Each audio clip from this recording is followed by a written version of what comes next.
The Bostonian is Matt Perrault. This is our city. The Book is Dave Sharapan. Pay him. Pay that man his money. Together, they are The Bostonian versus The Book. You covered 12! I covered! Follow the show on Twitter at Boston versus The Book. How do you like them apples? Bringing you the best insight on sports betting news, Matt and Dave's daily picks, and an entertaining and unfiltered dive into the sports betting industry. Here's Dave Sharapan and Matt Perrault. And here we go.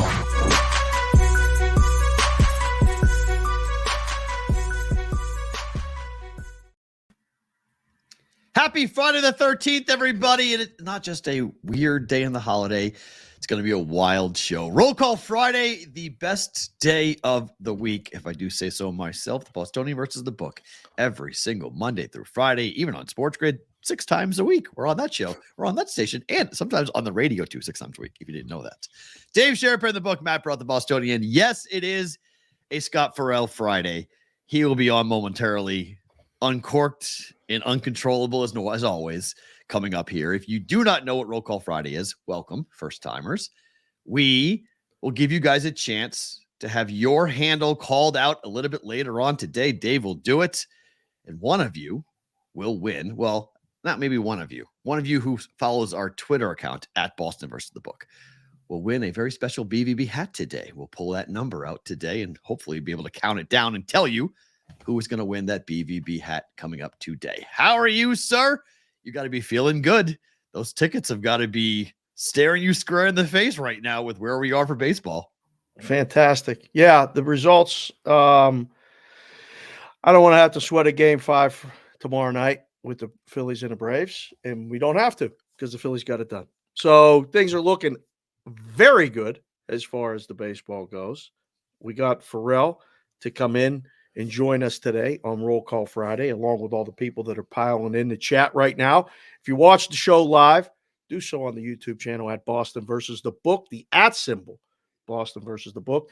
And following along on Twitter, I guess we're going to have to go see my guy about making some hats this weekend because, we got over 5,000 followers. Thank you to all of you. So one of these hats like this, Perrault doesn't have one on right now. I've got a couple other models close by. You'll be able to pick base color hat. We can do some different things depending on the inventory. So we're going to get some hats made this weekend. We got some college football. We got some NFL football. Of course, we always have hockey every day. And slate tonight. Yeah. And your Pens playing now. Some crazy endings of games, some different things to look at. Like big day. Where you're at watching the show, we'll get to that in a second. Roll Call Friday will commence in about 1 hour. It's 75 minutes from now. Yeah. Approximately right around that point where you guys will put the area code where you're watching or listening to the show from. We'll shout you out. Super chats get you popped, noticed. Yeah. I don't miss those, and everything else. So you said you got a lot to do today. Are you squared away? Like, are you recovered yet from all these people being here? Oh, that's not what I'm not. I have no. G2E was easy. Wednesday night was not.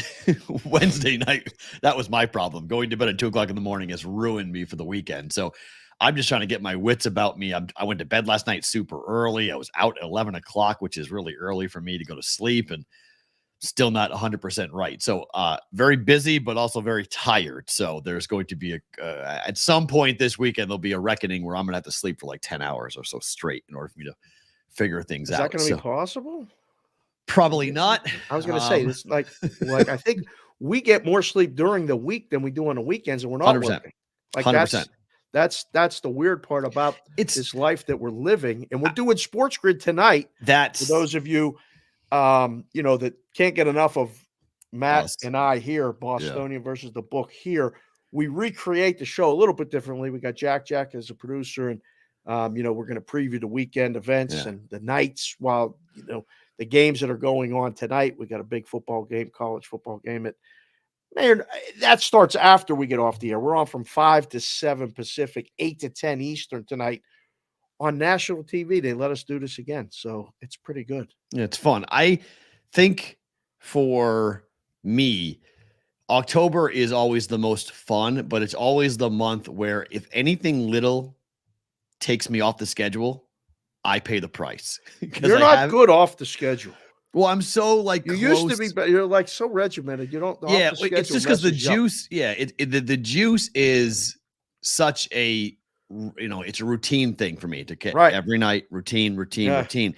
So if you take me off that routine a little bit, and then I go to bed at 2:00 in the morning, after seeing you two, that just ruined the whole week. So I'm getting there. I feel better. Yesterday was really harsh. I was in the afternoon yesterday. I was dragging bad, so I had to go to bed early. But I feel better today. So yeah, busy weekend. A lot of good things to talk about. A lot of good things to get into it. Do we want to talk about Pat first, and then talk to Scott, or something? Scott first? Let's blow it out with Scott and get him out of the way. So last time he came on, he got all sweaty. He's got to go do his show, which is on from 3 to 6 Eastern. Yeah. And I don't want to mess him up. So, you can't mess up the pro. Scotty Perrault, we're back on Roll Call Friday. How are you, my friend? So what do you have, the Hanta or something? What's wrong with you?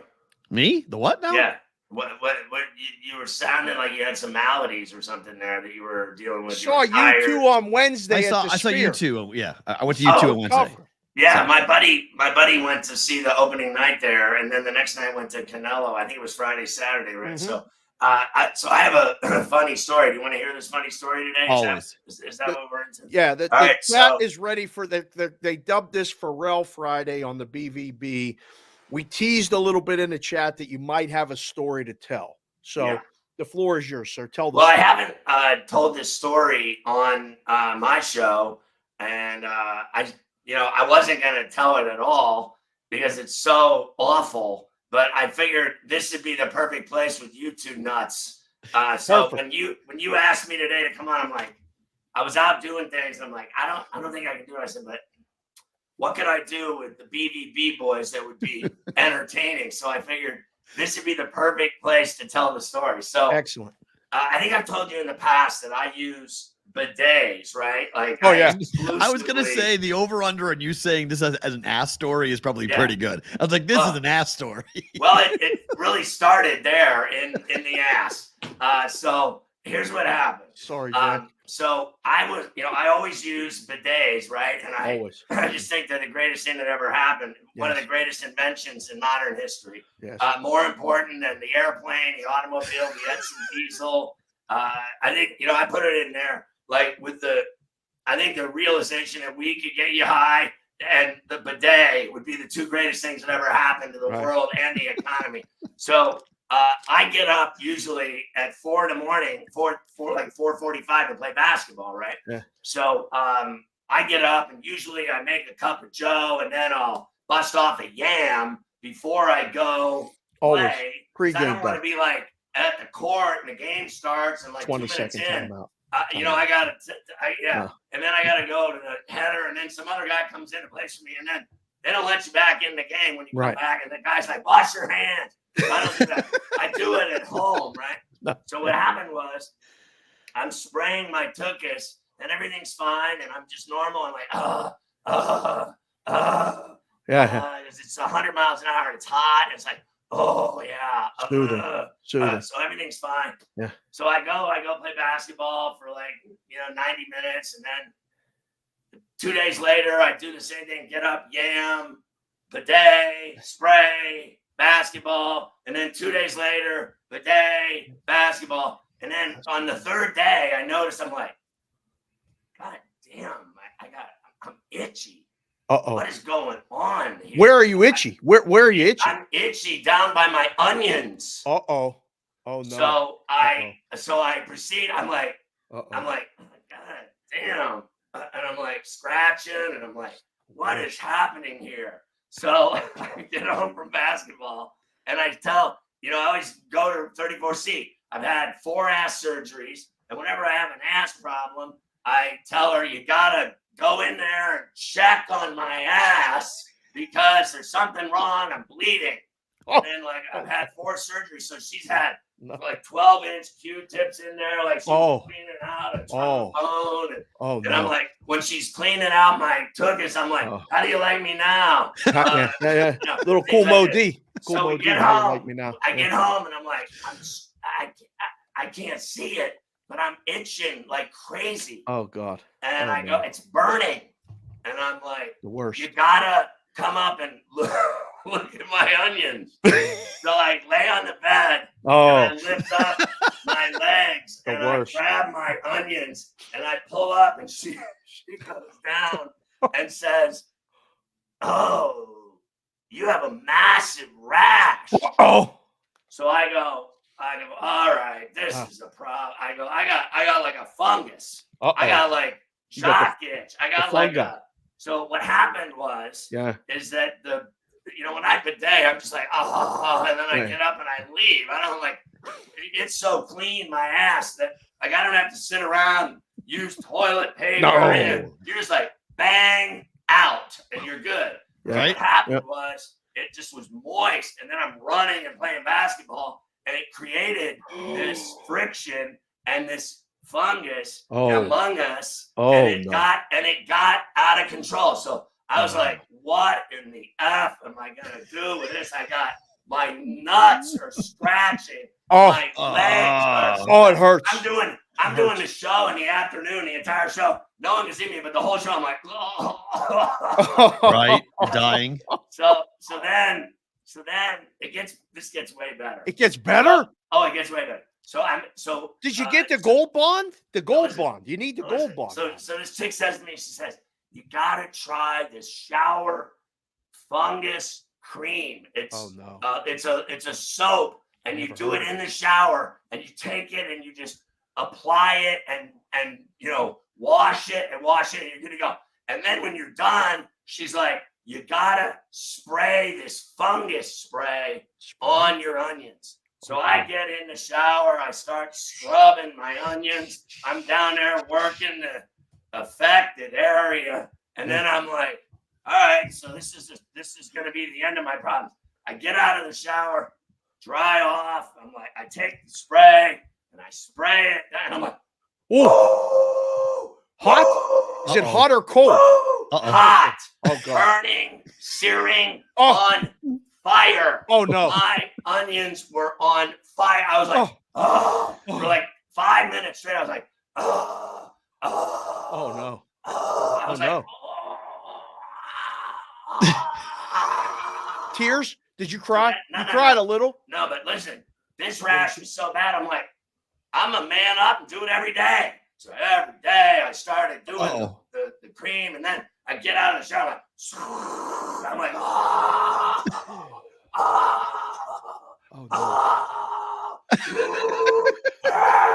for like 5-6 days, right?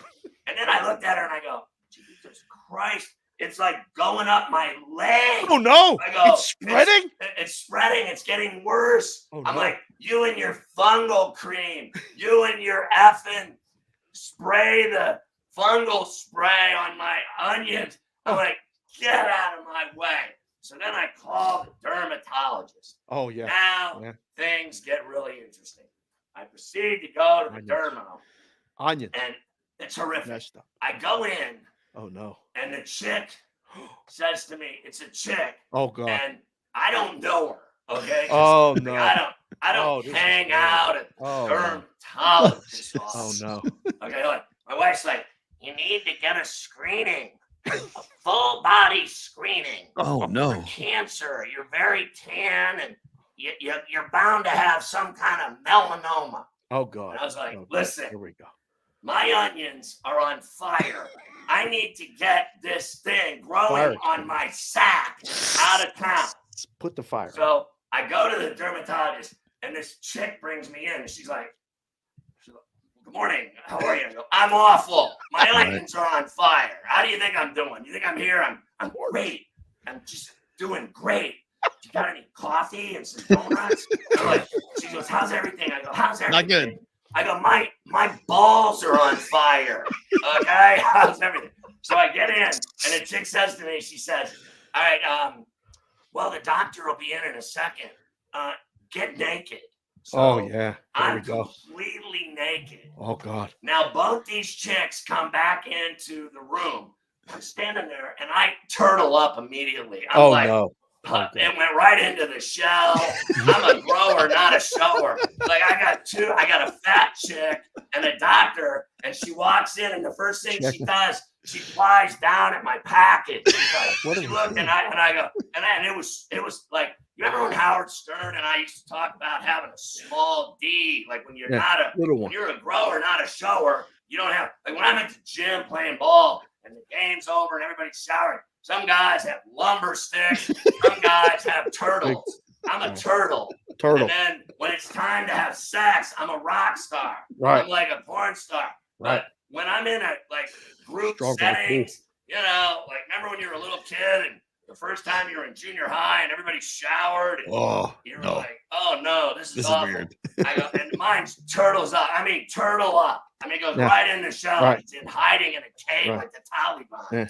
And I was like, so this chick walks in with the glasses. She says to me, "Where's it at?" She goes, she looked down at my package and she says to me, the first words out of her mouth, you know, I'm really good friends with your wife and your son and daughter.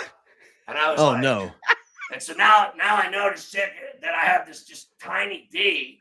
And then she said, so what's the problem? I said, well, here's the problem, honey. And I grabbed my package and I lifted up my leg. I got 40,000, 40,000 leagues under the sea rash going under, like both sides too, like not just one, it's both sides. It's like, it's enormous, this thing. It's like, it's growing like it's like a plant growing. It's like weeds. And I'm like, and she goes, oh, Jesus Christ. Oh my God. That's not good. And I was like, and then the other girl, the fat girl's looking at me. I'm like, what are you looking at? Why are you in here? Why is your assistant in here looking at me funny? Oh God. And then she said, what happened?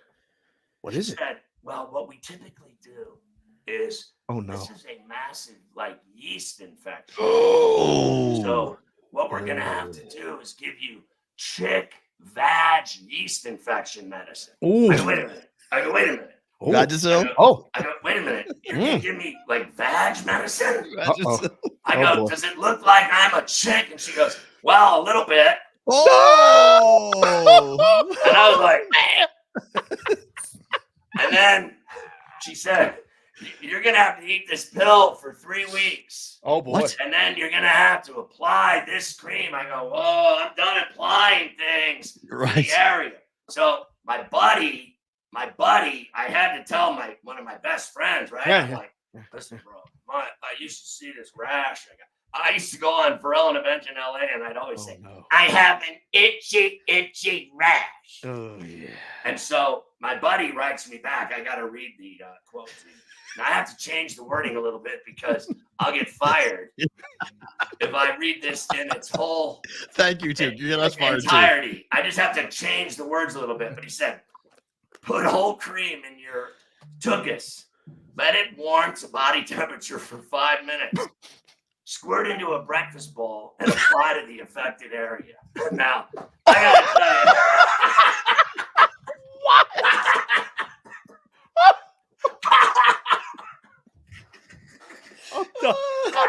I'm sweating now. He said, squirt into a breakfast bowl and apply to the affected area. When I told him I had a rash, that was his reaction. He's like, stick it in your tuchus and let it warm to body temperature. Warm it up. And then lube it up right on the affected area.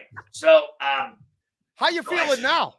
So I started eating the vag yeast infection pills. Yeah. And it's getting better. Now, I had to apply the cream. At 34C, she saw me doing it with I take toilet paper, I roll it up into like a little stick. Oh, yeah. You know, and then I put it on the end of there, and then I rub it in there because I don't want that action on my fingers. And then next thing you know, it's on my hands and going up my arm and into my mouth. No. So I was like, I'm not. She goes, what are you doing? She saw me doing it, and like she's giving me like doctor tips. She's like, what are you doing? She's like, God. put that on your finger and rub it on the sores. And I mean, these are giant sores. They're not like, this isn't like a little candy ass, baby ass rash. These are giant boils. And I'm like, oh, Shaq. I go, all right. So I take it on both fingers. Both fingers. I'm just rubbing this stuff all over these sores. And I mean, it is just unbelievable. I will say this though. The cream that the doctor gave me did not burn. It did not burn the affected area. Now, I've been doing it for about 3 days, and I think it's clearing up a little bit. Obviously, she said it's going to work fast. Once you get the stuff in your system, you're like a woman now because we're giving you yeast infection cream. I said, so I have like a chick yeast infection on my onions. She goes, yes. That's exactly it. Now, she said it got worse by, the bidet and then moisture and running and sweating. Got to keep it dry, Scotty. Dry. I get in the hot tub. I'm in the hot tub for like a half hour. I'm like in there. I got it all going. Jets on my knees and everything. And she's like, you can't be like in water and all the time and in wetness. And that's all I do. I sweat. I play basketball. I sit in the hot tub. And I do the show. And then the whole show for like a week, I was scratching. Now, what was even worse was I still played every day, right? Like I'm playing ball the whole morning. And I'm trying to be cool about it. Did you pad it up? I tried to be cool. Did you pad it up? No. Oh no. Wait. Don't show nothing. Wait. What are you doing? We're gonna get canceled. I'd be playing, and I'd be going like this. I'd be running down the court. I go, oh God! Real quick, like, sit down. You just gotta sit down. Your junk's jumping all over the. Sit down. You gotta go down there and. That's fine. When it itches that bad, you gotta hit it a couple times with your hand on the outside. Hit it a couple times. Just a couple. All right. Are you better now? I'm getting better, but I just figured I really did think that the perfect place to admit that I had a rash on my balls. What's here? And then I had turtle D when I was in front of chicks. Now I will say one thing. Right. 34C said at least I didn't, go full, in the doctor's office with 2 chicks in there. Right. Top, yeah. Right. Bad. So instead, they both I didn't. The one wasn't bad looking. The other one was. So I think the fat one she kind of made me They're turn friends up. with 34C. Stop talking about him. I was like, I looked at this chick. I go, why are you in here? She's like looking at me, and then I was like, I got both of you. And the one girl goes, let me see it. Oh no! I'm like, she's not even the doctor. I'm like, you want some on your breakfast cereal? Do you have a follow-up appointment with them? So the fact that, she told me I'm going to come back in 2 weeks. I'm like, I told my wife, I'm not going anywhere near that place in 2 weeks. In 2 weeks, if this isn't gone, I'm going to kill myself. Throw me nuts. Please. Like, imagine for 3 weeks, you've been scratching your onions. And I mean, a rash. I mean, red, giant sores on both sides of your legs going into your satchel page. I mean, to tell you, I figured there was only one place I could actually talk. Right here. And, a lot of people go to meetings. Nope. They go to, 12-step meetings. Therapy. And then, some people go to a shrink. Yeah, some people talk to their lover. Right. I was like, listen, honey, can you look at my balls? I got a giant. Nothing worse. Right. That's true marriage right there. So I said the only place that I can talk about this would be a B versus B. I mean, I can really just feel better as a man I can admit I get turtle D. And that I'm a grower, not a shower, and I failed in front of 2 women. I could have ended up doing both of them. You never know. You go to the dermatologist. The next thing you know, Pharrell's up against a chair. Whoa! And I got both of them going. But instead, I was a gentleman, and I said, ladies, I want to show you the growth of my rash on my balls. That's a walk-off. So, that's it. And then she's like, that's all you need. She's like, boy, you really shave down there. I go, listen, hey, I shave everywhere, honey. I'm like a werewolf. My back, my onions, my whole region. I manscape everything. I got it all. So when I go in there, I'm as bald as a baby. She's like, is that it? Is that all you got? I was like, yeah, that's all I got. I guess I turtle up. And, when it's the bottom of the ninth, Perrault comes up with 2-1, down a run in the World Series. I shrunk up like a turtle. It popped right in the shell. I failed in front of these hot women. It was awful. All right, we got to let you go. You used the whole time. That was it right there. That's a walk-off. That story is it. That's important. It was important. Yes. Listen, I'm glad you came here to tell that story. Thank you very much, sir. You have a great show. Fungal spray on your nuts. Keep it dry. Keep it dry. Keep it dry when you bidet. Gold Bond. Take a little toilet paper, dry off. Now listen, she told me also one last thing. Butt paste, which is what I was using initially. My wife's like, don't use the butt paste. Use this spray that's going to catch your onions on fire with searing pain. So I said to the doctor, I did say, my wife has been on a 3-4 year tear trying to kill me. Life insurance money. And she wants to hook up with her lover. She's been trying to kill me. What she tried to do was have me spray this fire onto my onions and kill me. And I set on fire and die. And thank God I came to see you, doctor. She goes, I'm great friends with your wife. And you know what that means? She's going to tell her, I saw that guy. Full report. It was unbelievable. It was like a turtle. Anyway, enjoy I couldn't it. admit this stuff anywhere. I had to go to the brigade. We appreciate it. Balls, loved it. Thank you. Balls versus basketball. You later. The new name for BVB. Balls versus By the basketball. way, I never stopped missing shots the whole time I was knocking Good job. Knock it down. Shoot or shoot, my friend. Shoot or shoot. Good, be good, my friend. Congrats on Felician. That's great news. I got to talk to you about that. Yeah, I'll be at the house. All right, listen. I'll see you later. I love you guys. Thanks so much for taking time to talk about my nuts. Thank you. Always. We love it. You be good. Scott, for real. BVB. That wasn't in the rundown. Nope. Well, the guest spot was, but the balls were not. The guest spot was not, but that was an amazing story. Yes, that was Scott Perrault. Thank him for joining us. We did not talk. Everybody asked in the chat, are Matt and Dave going to talk? We don't need to talk. You just put them on. You just let them go. And he does what he's going to do. We'll stay in New York as we'll transition to the normal rundown of the show. Yeah. We'll stay in New York. So this was a headline in the New York Post that I think is really interesting. Pat McAfee pays Aaron Rodgers millions for his exclusive interviews. Yes. It was written and positioned as a hit piece, as a gotcha article, as an exposure that Pat is paying for content. Yeah. That it is somehow written in a way that was designed because the word millions was used, that people would somehow think that interview with Aaron Rodgers was somehow, I don't know, fixed, faked, propaganda, whatever word you want to describe it, fake news, whatever you want. Here's the dirty little secret that I think Andrew Marchand, who knows better, in my opinion, to write about this. Now, we don't pay for guests, but we would. In my career, I cannot tell you how many different people I have worked with on shows I have hosted who were paid to be there, who were paid guests to be there. Right. This is not a big deal. This isn't even a story. Pat McAfee chose to take full advantage of the opportunity to have Aaron Rodgers on. And then he chose to compensate Aaron Rodgers for the content he provided in the time that he spent on his show. What is being spun from this, and what Pat said, which I completely and totally agree with, is the idea that someone's time is not valuable.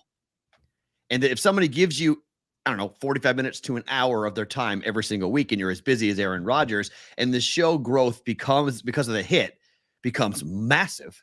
And as Pat revealed yesterday, the show is now worth, his company is now worth $500 million. That Aaron Rodgers wouldn't be somehow involved and or somewhat responsible for the growth. And thus you would cut him into that said growth. It's wild that Pat had to come out and say that I take care of my people. When someone helps me, I take care of my people. Right. Because in this industry where we are today in media, that's a foreign concept. And that's amazing to me as a 20-year media personality, as someone who's seen all over the country, major market, minor market, whatever you want to talk about, Midwest, Northeast, Southwest, all over the country. That's a news story that someone's time is worth money and someone who helps a show grow shouldn't be compensated for the growth of that show. So I just want to say that at the top, that bravo for Pat for what he said yesterday. Right. I loved what he said on the air. And I love the fact that he basically flipped it around on Andrew Marchand. And so, like, you know, there are people in your field, which is true, writers, who won't go on shows unless they're paid to go on the show. Very true. To do weekly hits. Very true. And yet that wasn't anywhere to be found in the story. It was just Aaron Rodgers gets paid millions to appear on Pat McAfee. What is it of anyone's concern what anybody's getting paid for this stuff? Consume the content. You want to do your own show, do your own show. Right. Pay them or don't pay them. I don't understand it. I feel like, especially after the week we had here, I just feel like there's gatekeepers to all of this stuff, and they don't want people in, and people are finding ways in and doing very big things like Pat. And there's a lot of people that don't want to see it. I don't know. It just feels like it's a different type of vibe. I didn't read the piece, but I saw the headline. I saw Pat. I reached out to a couple of the boys on the show, said, great job, et cetera, et cetera. So it is what it is. Everybody, when you're doing something like we're kind of doing here, and there's haters, people saying, why are you doing this? What are you doing this with this person for? Right. Does anyone ever tell you when you're doing something good? No. Well, that's hold on. I'll temper that. In the media. When they want something from us. There you go.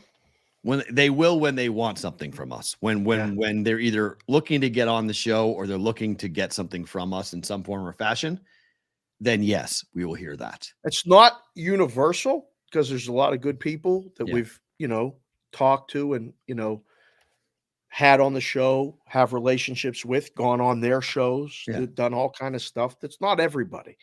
But just in general, man, it's just you like Jade Albet said, time is money. Some people's time is worth more. It's simple as that. Amen. Well said, sir. That's what this chat. I mean, that's perfect. Thank you.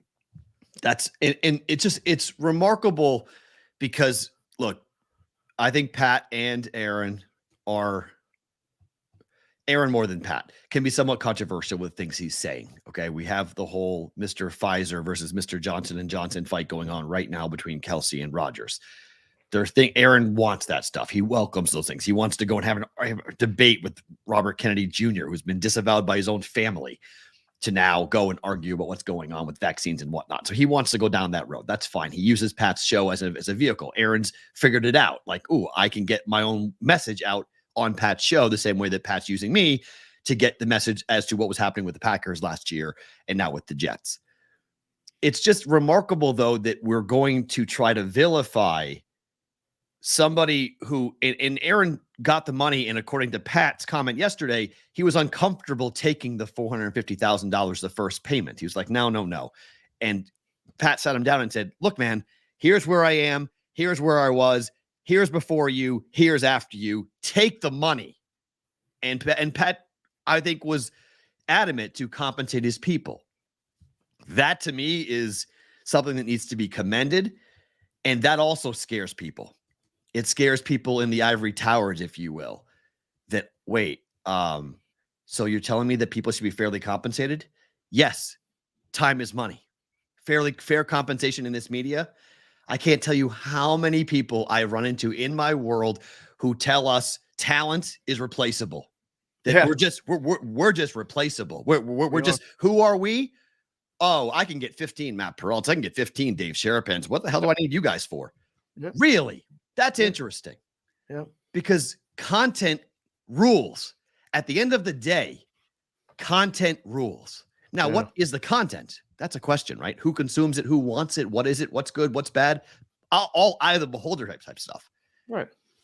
But content, if content didn't matter, we would have just test patterns on radio stations and TV stations with QR codes. With QR codes and advertisements. Yeah.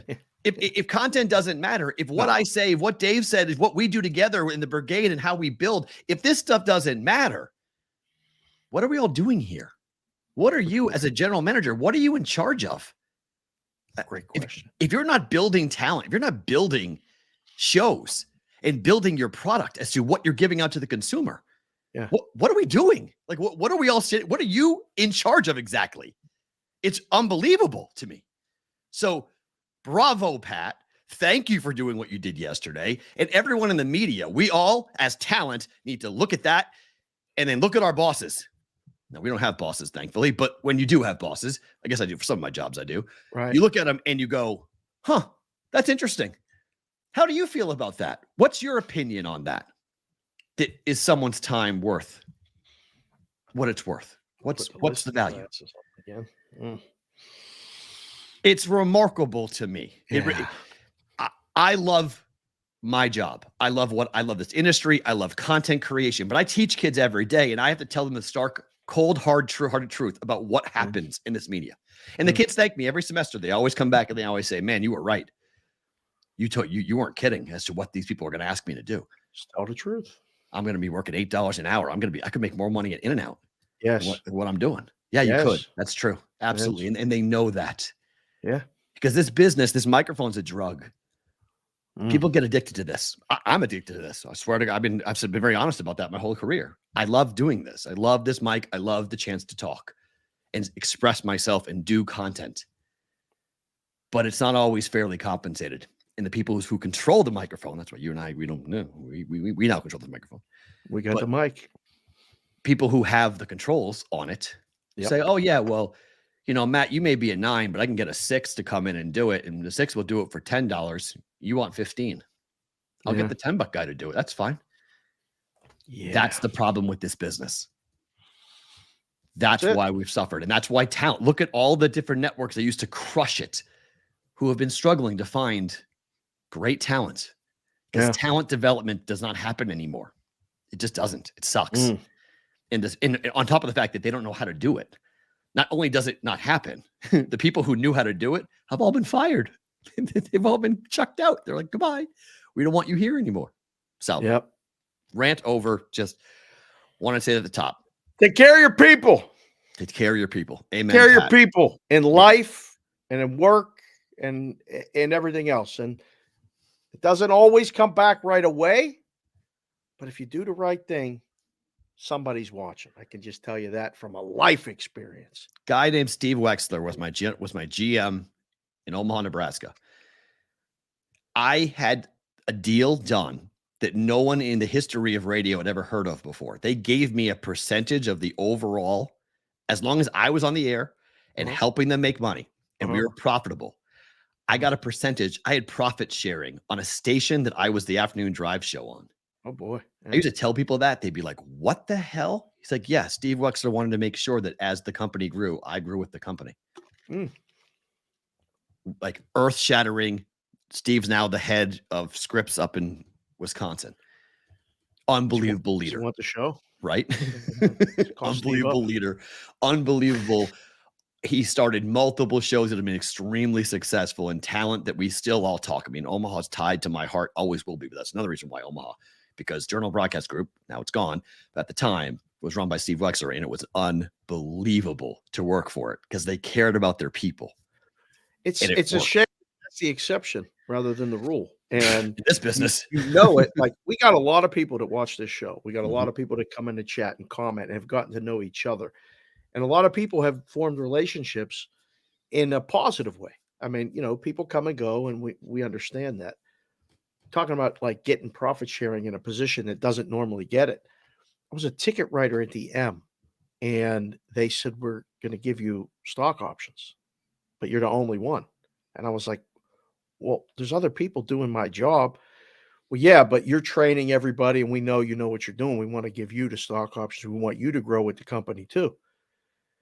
And I was uncomfortable taking it because it was a piece of paper that was no guarantee, as you know, with the stock options. And so the stock was not issued yet, so it was worth zero. And if it never got issued, it would be still worth zero. And I said, well, why don't you give it to everybody else? Close to what our stock options are worth now. Let's just say that. Don't remind me. Anyhow, it was uncomfortable taking it, but it was positive being recognized. And I was more of like, give it to everybody. But they said, everybody's not going to be here. You're going to be here. in a year. Like, I don't know if anyone else out here doing your job is going to be here in a year. Right. So I said, all right, you can justify it any way you want. Can I just get a couple dollars an hour raise instead of the stock options? They said, no, you got to take the stock options. So just take care of your people. But like, that starts with your own people in life, your closest friends. Yes. Your family, most important. You got to take care of your people. Thank you for saying that out loud, Pat, because I think some people might have needed to hear it. Chris Covey said Matt likes talking, question mark? Question mark or exclamation point? Question mark, being funny. Good job. Oh, okay. Yeah. I like it.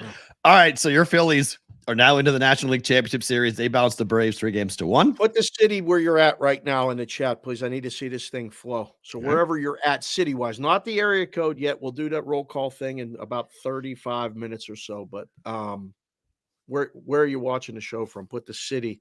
You can put the temperature too if you'd like. Oh, there you go. Yeah. Time Phillies. What? This is. What's the complaint? This is outstanding. What's the complaint? No, it's not complaint at all. They. I don't have a problem with this. I'm just going to ask you the question because I at the front. I don't have a problem with this. Okay. Are you worried at all about the way they partied last night? No. Okay. I don't play till Monday. They would not. No. Not that they're going to be hungover. Is that they got to win 8 games still. Where they partied last night, it looked like they won the World Series. This is a different thing. This has become the norm. Like every series, every round you advance, they party like it's the last one. Right. They're doing this in clubhouses every team. They went out last night to bars. I saw a video of them partying with DJs, and they were like, well, they got 3 days off now. I mean, solid 3 days off. Like they're not going to take the days off completely, but they got to. That's decompressed. That was.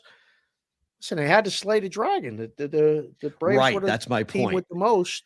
They still have 8 games left, and the real tough test may be in the World Series. The real tough test is the next game. Well, I don't know. The D-backs know that they're pretty big favorites to beat the Diamondbacks. What are you talking about? It ain't that big of a favorite. No way. No, these dogs are live. The series is 3-2. They are minus 185. I mean, that's the series price this morning. Yeah. They're minus 185. Somebody laid it. It wasn't that last night. I was texting with some people. 160, 165. It's 185 right now. Hold on. That can't be. Where's it 185? Across the board. Hold on. Let me just double check that. Wow. That's a little excessive. But now the future prices come into play. There's probably tickets. Outstanding. Let's see. Format is 2-3-2. Yeah. Which I really don't like. Caca. And I'm really surprised that we're going back to this 2-3-2 situation because I get it for the World Series, for travel, and for television. But I always thought that the championship series were 2-2-1-1-1. I didn't realize it was 2-3-2. I think it might have been post-COVID. They went back to it after COVID, after the pandemic. They went back to 2-3-2. But minus 170 is what I got here at Caesars. So right. Yeah, that's fair. The consensus is minus 190. So you have Circa's 180, Superbook 185, South Point 185, Caesars 170, and then the offshores are all 190.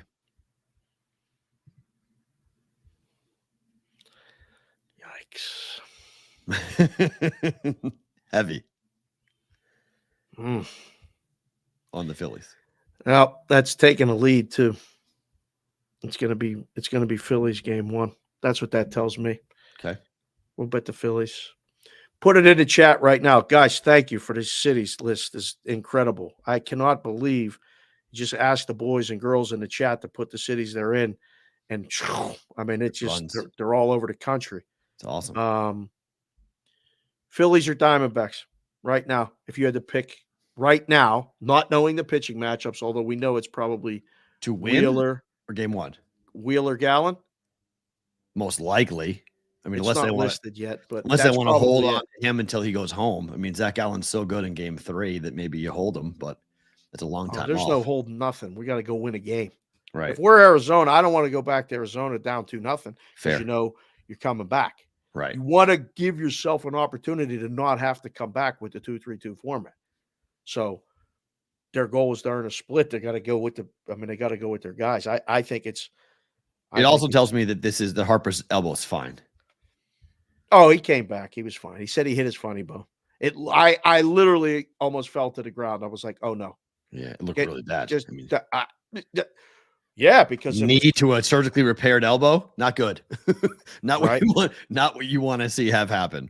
Yeah. We'll get to the Rangers in a second, but this is the interesting number here. For the first time in history, postseason history, over 100 years, first time ever for a 162 season, all 4 teams in the league championship series have 90 or fewer regular season wins. As an unbelievable stat. It's really not, because teams with less than 90 wins didn't get into playoffs before. Because there was such a limited number of teams in the playoffs, and it was always good teams. Now they let more teams in the playoffs. Teams with less than 90 wins. The first year of the wild card was what? 90? What was the first year for the wild card? I have it. I thought you might ask that question, and I have a list of the first wild card team when the wild cards won the playoffs. Not won the World Series. I mean, no. When did the wild card become? 1997. The Florida Marlins won as a wild card team. So I think started 92, right before 93. that. Yeah, it was mid 90s. I think. Yeah, Somebody put it in the chat. Yeah, my brain said 1990 for some reason, but because I remember I was in high school when it started, so it's either 90 to 95, somewhere in that range. Really? When it started, when the wild card started, I remember because it was a big debate. It was a big debate, like whether that's real or not. Like, should be allowed? Because I remember when in 97, when the Marlins won it, everyone was questioning whether it was legitimate or not. And they play all these games. They're so far behind the team that won the division. And then they get hot in the playoffs. Is that the right way to determine a champion? I was in Curacao in 97. I was sitting in that office going, the Marlins are going to win the World Series. Wow. And I was sitting with a guy come down. Actually, turns out he was from Philadelphia. Storm and Norman, we called him. For those of you in the business, you know exactly who he is. And he kept saying, we needed the Marlins. That was the team we needed. That was the best result. Right. And he had somebody, because there's nowhere to buy stuff on the island, like merchandise and stuff. He had somebody send him a Marlins hat. Now, Storman wore a wig every day, a bad rug. Oh, God. In the office, I was like, Storman, there's no need to wear that in here. I mean, the girls know you're bald. I know you're bald. Sometimes it's not even straight. Like, I just wear it every day. Okay. So he shows up one day. I think we were in the NLCS, maybe even the beginning of the World Series. And he comes in with that teal Marlins hat. Oh. And said, what do you think? And I said, you should keep it on your head every day because it's covering up that mop thing on your head. But he wore it every day. And when they won that World Series, I mean, we graded it, and it turned out to be a really big thing. But I remember the uncertainty of what was going to happen. Like, can a wild card actually win this? So I remember that one specifically. I love it. I think it's great. I mean, everybody wants new blood, and then we get new blood, and they're like, it ain't fair for the teams that did this and all that other crap. They play 94. The games. Everybody knows the rules. Like, everybody knows the rules. 1994. That's when it started. First wild card, 1994. That was the strike year. No? Or 95? 95 was a strike year, right? One of those 2 years they stopped playing. The wild card teams are the 3 teams in each division, blah, blah, blah. Those teams, we know that. The wild card was first instituted in 1994 with 1 wild card per league advancing to the divisional series in the postseason to face a division winner. Okay. From 69 to 93, the division leaders each advanced to the league championship series with each winning the LCS. Right. In the World Series, however, blah, blah, blah. 94, it was first used in 95. Was the strike year, yes. You're right, yes. 94 was the strike year. 95 put it in 94. Yeah, they put it in 94. First year was used was 95. When expanded from 2 to 3 divisions per league. I can't remember. Did the players receive it well in that they wanted this, or was there pushback like this is ridiculous? It was part of the negotiation in the strike, because that was part of the issue with the strike, because players don't get compensated for postseason play. They get compensated for winning rounds, but their game checks come from the regular season.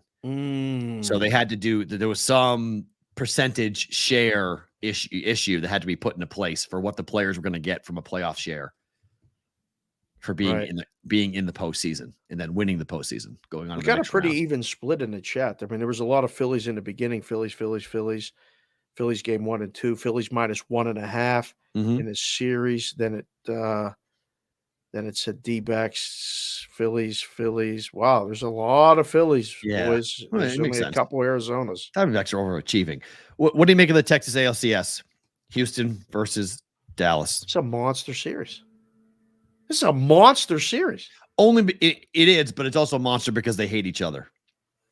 What are you talking about? Either team can win. This is a fantastic baseball series. They hate it. It's a real rivalry. They hate it. Otherwise, I wouldn't care. Like, I wouldn't. This series does nothing for me except for the fact they hate each other. So now I'm interested. Like, let's go. I love when teams are rivals. I love when they chit chat and smack back and forth, and the writers are getting in trouble, and we're calling out different people. I love it. I can't stand the Houston organization. I don't like the Astros. Rangers mean nothing to me. But I'm still mad about that whole Houston experience you had down there. I just hate the Astros. I just since the cheating scandal and everything about the Houston organization, I'm just not a very big fan. And yes, I don't like the city of Houston. So that's definitely part of it. I like Dallas much more. So who am I pulling for? Go Rangers. I'm all in on that. I'm pulling for the Rangers. If I'm picking a side, I'm picking the Rangers. I'm on big business. Me and you. I'm riding with you, big guy. So I'm on the Rangers for that. I would love to see the Rangers win. I think it would be really interesting. I don't think they have the pitching. Even with Scherzer potentially coming and pitching in this, which I can't believe he might actually risk it. But he may come back and throw.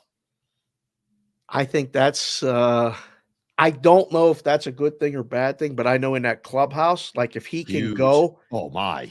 Like we go, wait a second, we just going to throw Maxey in the middle of Montgomery and Evaldi. Now we got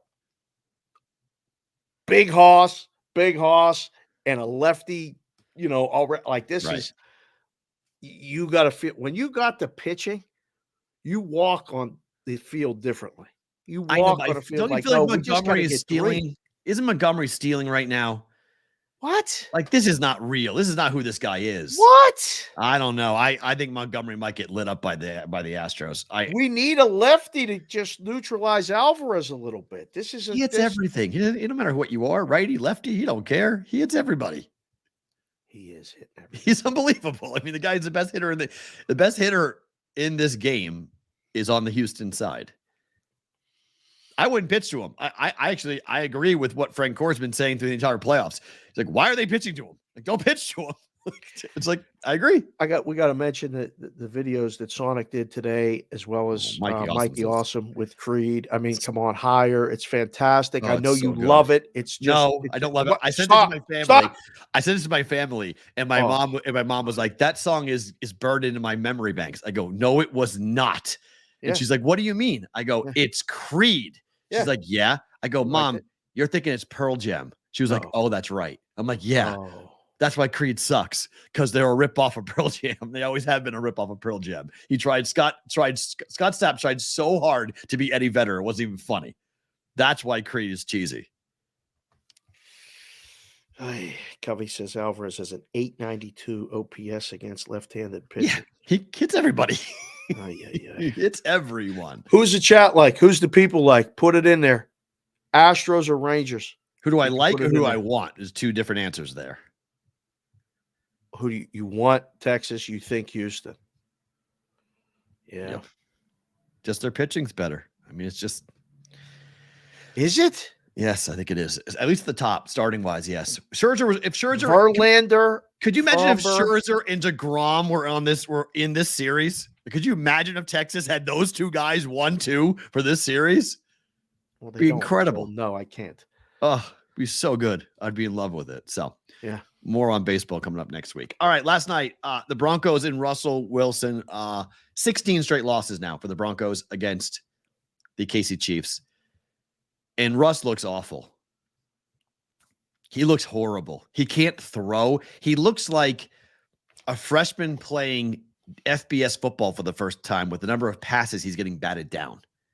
Like he can't throw over a line all of a sudden. It's like he got shorter. It's like an old person. Like he's gotten shorter and he can't throw over the line anymore. Not nice. Don't make high It's, jokes.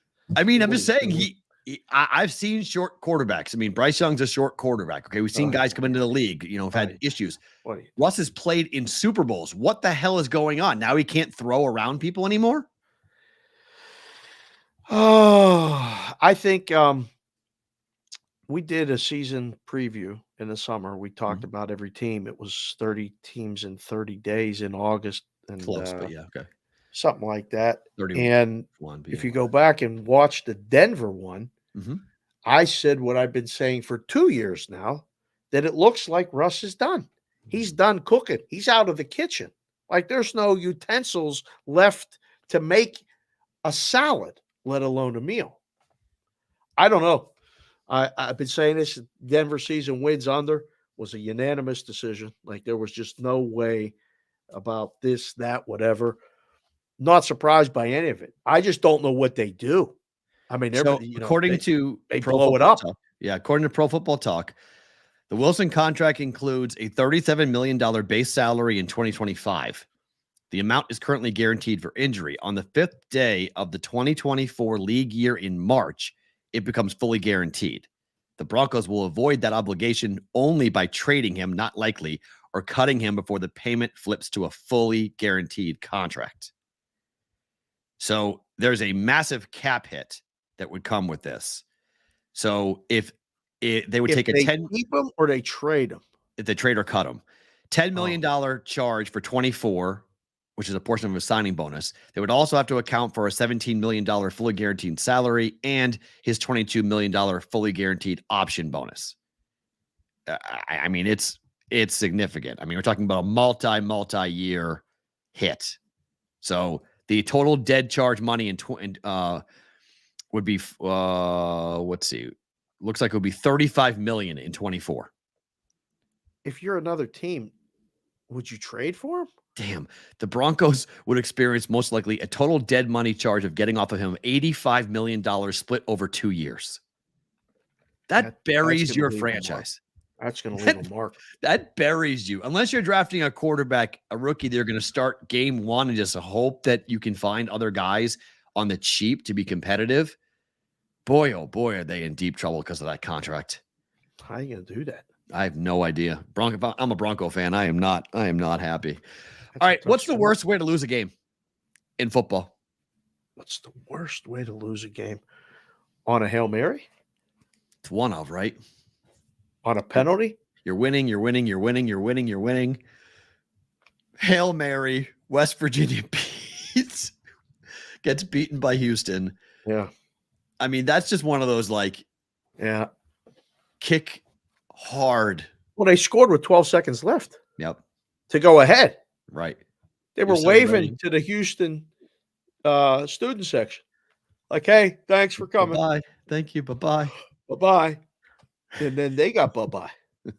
I just our man PSU Auto, Chris Auto, sent a text to B. Howe and myself, just checking on B. Howe because that was a tough loss. I mean, big win for West Virginia. We're like, is everything okay? I mean, it just sucks. There's no explanation. So I don't know. How did it like to be on West Virginia? Yeah. Line was 3. Yeah. Line was 3. Yeah, you have it until you don't. Just knock it down. Like I used to love NFL Countdown. We used to do it in the office in Curacao. My brothers and I used to do it. Right. I used to call my brother-in-law, now Smoke, and be like, Tommy, what's he got to do? And he would scream, knock it down. Like we do it all the time. I could call my brother Doug right now and say, hey, Doug, what's he got to do? Knock it down. When you see it and it happens, you're just like, oh no. Like that just happened. That's terrible. Terrible. Bad beat. Absolutely 100% terrible. But it's what it is. All right, tonight, Travis Hunter expected to be back after the lacerated liver. He'll be on a snap count, but offense and defense. He's not just coming back playing one side. He's playing both sides. Buffalo's now laying 12.5 at home against Stanford. Totals 59. You actually going to do something with this game? I already did. I bet it. Yep. Oh. Stanford ain't scoring. What? Stanford's not going to score. Colorado's going to play good defense? Not that. They're going to play ball control. Stanford just runs the ball, runs the clock. Really? They're probably going to get killed, but they're probably going to get killed somewhere in the neighborhood of 34-10. I don't be right. I don't trust Colorado's defense to stop Stanford. I just think you have two contrasting styles playing here tonight. Yeah. And the only way Stanford's in the game is if they play slow. I don't want to get involved in this game. I'll watch it. I mean, there might be an opportunity in game if Stanford scores first, maybe lay less than 12.5. Right. I just am not comfortable doing that. 60's a lot. Have they announced that Hunter's playing or no? Pretty much, yeah. He's playing. Yeah, he's playing. Okay. Team hasn't announced it, but the reports are that he's going to go. Oh. Okay. Pitch count. He'll be on a pitch count. He's not going to play, 110 snaps, but under? He'll play. If Stanford's going to run the clock, going to play the game under? Yeah, that's what I did. Okay. Under 60 is what I played. The chat, some guys in the chat said the worst way to lose a game is the pitch with no time on the clock. The pitchy woo like Van Pelt calls it. Oh, that's I'll give you that. That's the worst way. That normally lose a bet that way, not the game. That's how you lose a bet. So the question was, what's not the worst way to lose a bet? That's the worst way to lose a bet is that. Absolutely. The end of game turnover touchdown is the worst way to lose a bet. I'll give you that. How about a doink? When you have a nailed field goal, it's 35 yards. You just get in there and kick it, and the guy doinks it. It's bad, but it's not as bad as should I throw it? Should I not? Do I fumble it? Do I run it? Do I fall down? Do I score? It's the same thing where you're like, I'm going to cover. Here comes Patrick Mahomes. He slides. Oh no. Like that's the same situation. That's not fun. No, but those are bets. Those aren't games being determined that way. This is a game being determined. Fair. Win or loss. How do you want to lose a game? If you're a fan of a football team and you're all in on West Virginia and you're a Mountaineers fan and you're like, here we go. Oh my God, we lost. Like that's the problem. Yeah, I think it's pretty bad to lose it on a Hail Mary. Walk-off home runs are bad too. Bottom 9, 2-run, you're up 4-3, bottom 9, 2-run home run, walk-off is pretty bad too. Yeah, but the walk-off wins are great. They're wins for the other team. Yeah, of course. No, Hail Mary win is great too. Yeah, for the other team. I mean, like even to win the bet, like when you're at the bottom of the inning and you're down a run and the guy hits a 3-run homer to win it. Yeah, and that's the only way you win a run line. Like those have closed off. Oh, those are phenomenal. A lot of people. Those best. Those are the Miami debacle last week. That somebody else put that in there. Jay Dalbetz put that in there. That was a pretty bad way to lose a football game. That's up there. Yeah, because that's coaching malpractice. That was to have a fumble, but a couple things had to happen in order for that to go down that way. A fumble, 1, run the ball, 2, fumble the ball, then 3, score. So all those things have to happen. All those things did have to happen. Hail Mary's just a snap of the finger and boom, touchdown. All right, to the weekend we go. UNLV is 5-0. Who saw that in my class? I got a kid in my class where they is a cornerback for UNLV, and I'm just like, how you guys feeling? He's like, we're pretty happy. We're pretty happy. It's fun. Yeah. This is the battle for the cannon. Here we go. Rivalry game. The winner gets to paint the cannon either silver or red. It's been painted red. UNLV won last year. Now we're in Nevada. Now we're up north in Reno. Road favored UNLV. You have a red helmet behind you over your shoulder. We need a silver helmet. Silver coming next. Silver. Battle for the red cannon. Are we the only people in the world that care about this game right now? No, it's a lot of people are going to bet this game. There's very few teams in college football that are 5-0 ATS, and UNLV is one of them. Don't they normally play this at the end of the year? This is a little earlier than normal, but not completely abnormal. It's not the last game of the year. It's always somewhere November is when they normally play it, but this is a little early, but not entirely early. Weird 2:00 start too. Yep, Saturday 2:00 Pacific, 5 p.m. Eastern time kick. Jeez. The UNLV this season, they've already beaten a team from the SEC. They've Gone to Michigan. Their only loss. Don't misrepresent. They beat Vanderbilt. They're from the SEC, yes, but they beat Vanderbilt. It's an SEC team. They beat an SEC team. They Continue, beat sir. Hawaii Yes, last they week did. by 24 and covered Yes, as they 11-point home favorites. Yes, they beat UTEP on the road as 2-point dogs. Good win. Great win. They're 4-1 straight up, 5-0 ATS. Nevada has lost all 5 games this year. They're 0-5, but they're 3-2 ATS, and they've covered their last 3 games against Kansas, Texas State, and Fresno State. Doesn't this feel heavy? 8 points to lay on the roof. It feels heavy, does it not? Yes, Take the home dog in a rivalry game. Oh, let's see. Doctor just sent me some stuff. You like Reno? No, UNR? He didn't involve this game. Let me see. Make sure. If you say UNR, you're a UNLV fan. That's the insults because Nevada says they are the University of Nevada and UNLV is Las Vegas. So there's your fight. Perrault wants to know if his story was okay. His story was phenomenal. Okay.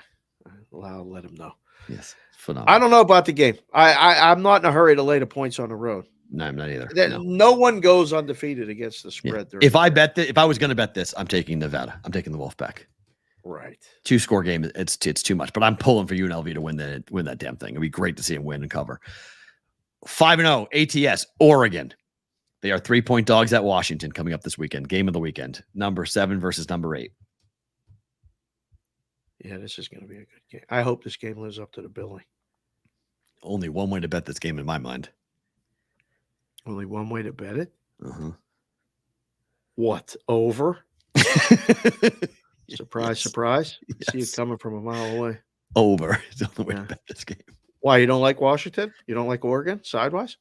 I don't know. I think it's a dead even game, but I think both quarterbacks are going to shine.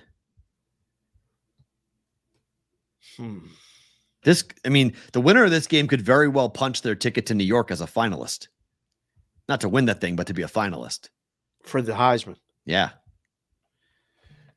Does the winner of this game get in the playoff? Not yet. Not yet.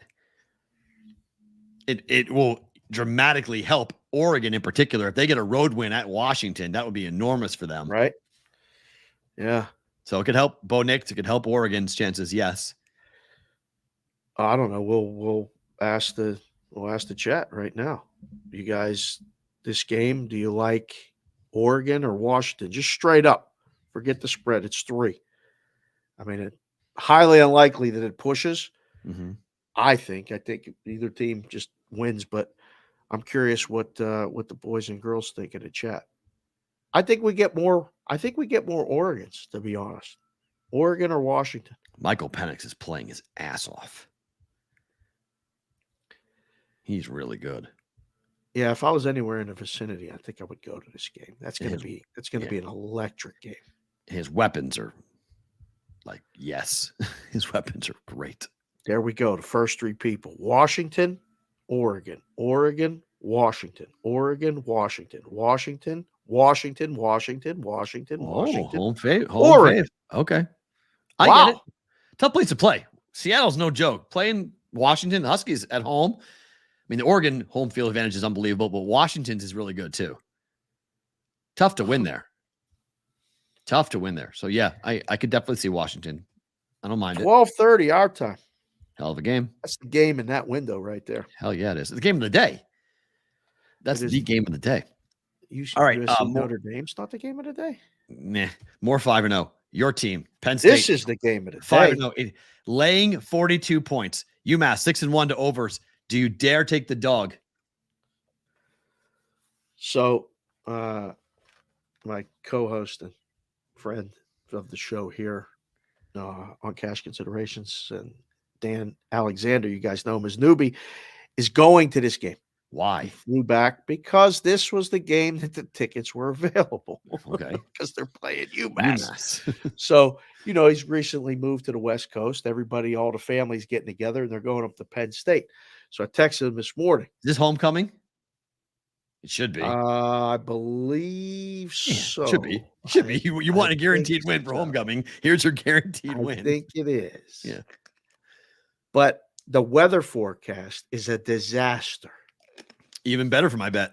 Non-stop pouring rain. Go and you. a high of 52. He said it's going to be miserable.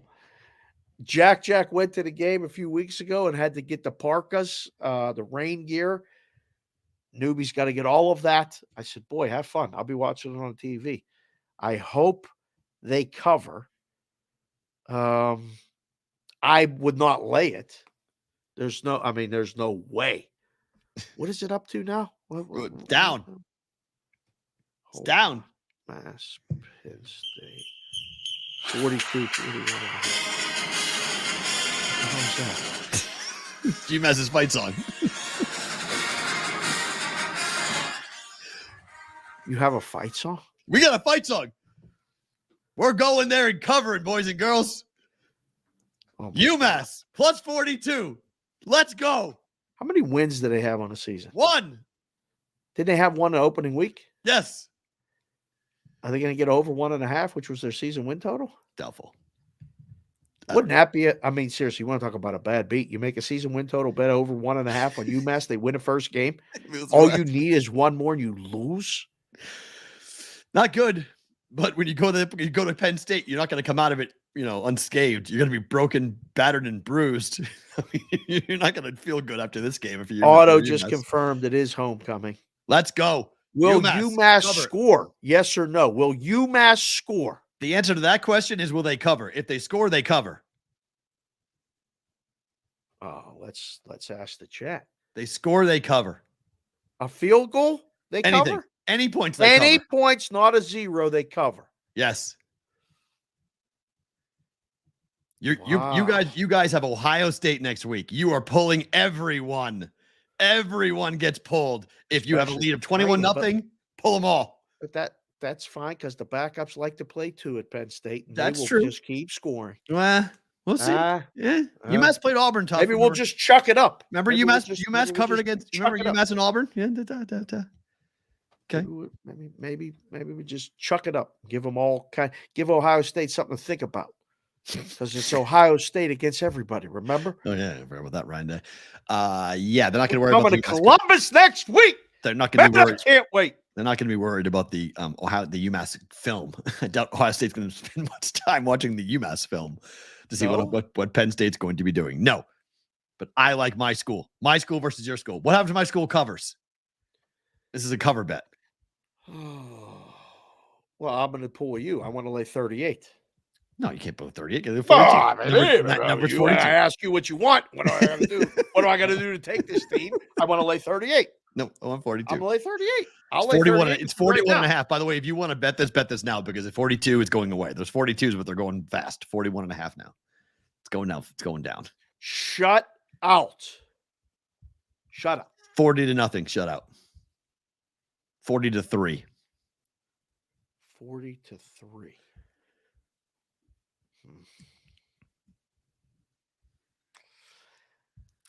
I mean, if you get a field goal, that'd be great. That'd be great. I don't think you get. I mean, you definitely don't get both. What? Touchdown and a field goal? No, hell no. Oh my God! Could you imagine touchdown and a field goal? Whoa! If you get 10, you cover for sure. 100%. If we get 10, we cover. There's no debating on that. Yeah, look ahead game for Penn State. You're right. I mean, everybody knows. Everybody knows. Yeah.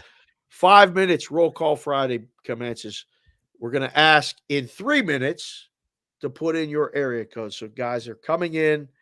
It's now the 12 o'clock eclipse is starting to ramp up. Get ready. So UMass, by the way, UMass scored 41 against New Mexico State, 14 against Auburn, 28 against Miami of Ohio, 17 against Eastern Michigan, 31 against New Mexico, 28 against Arkansas State, and 24 against Toledo.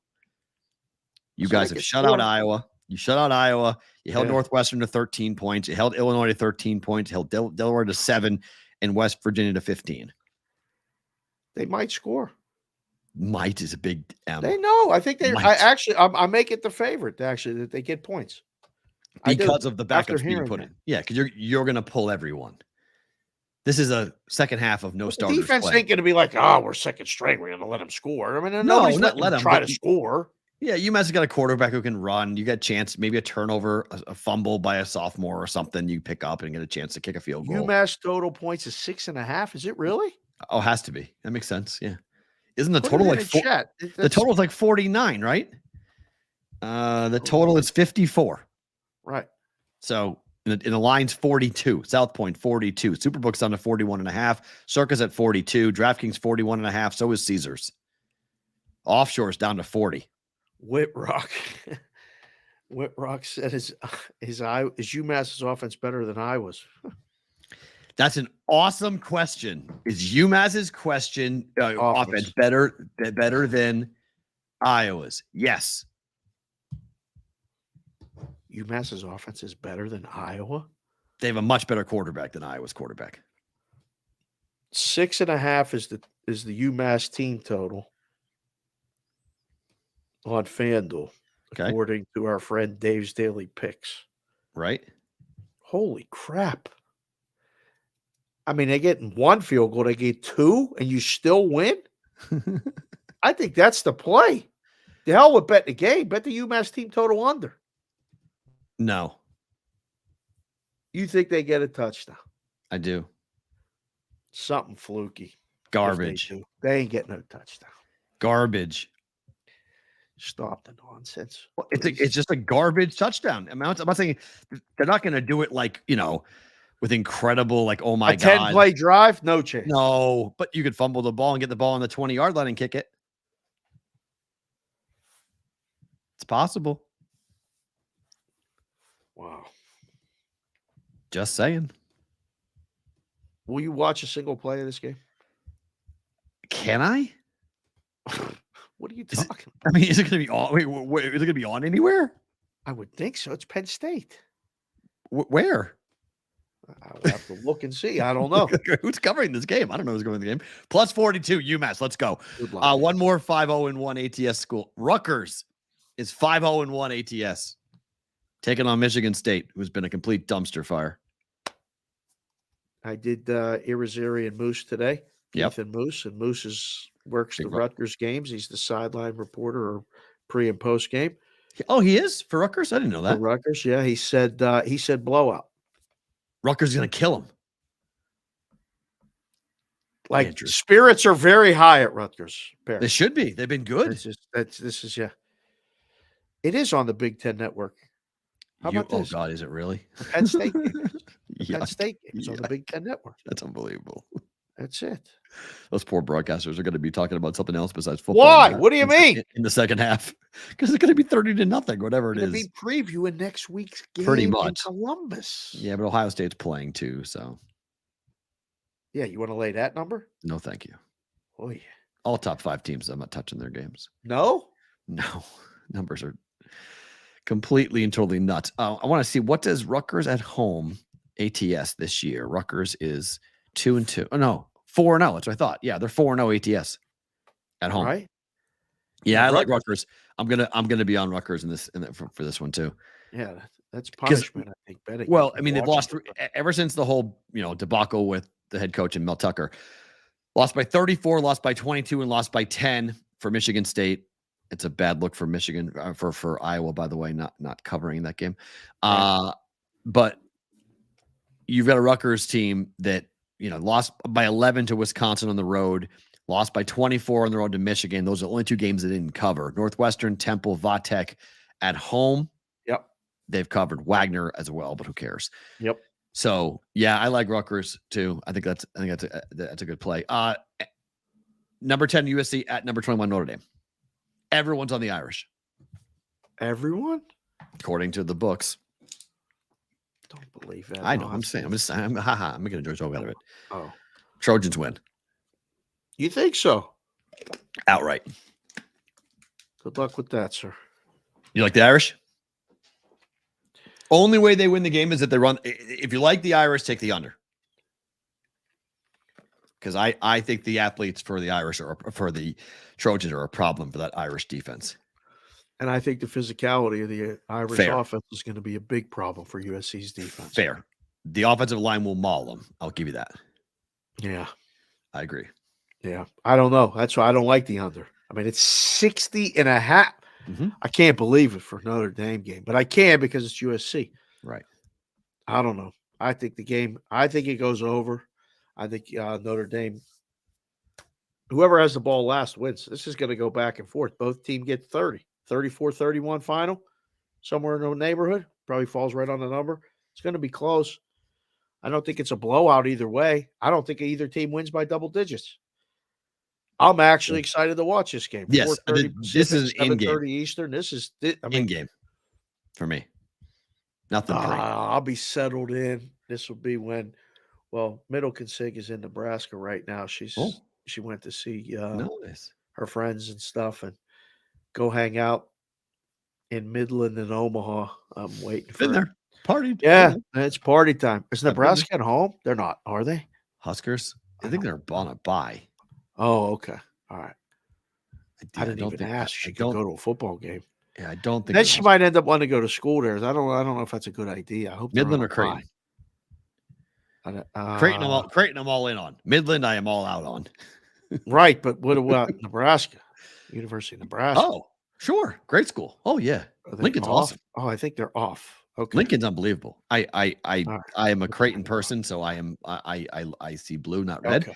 But three of my best friends are diehard Husker fans.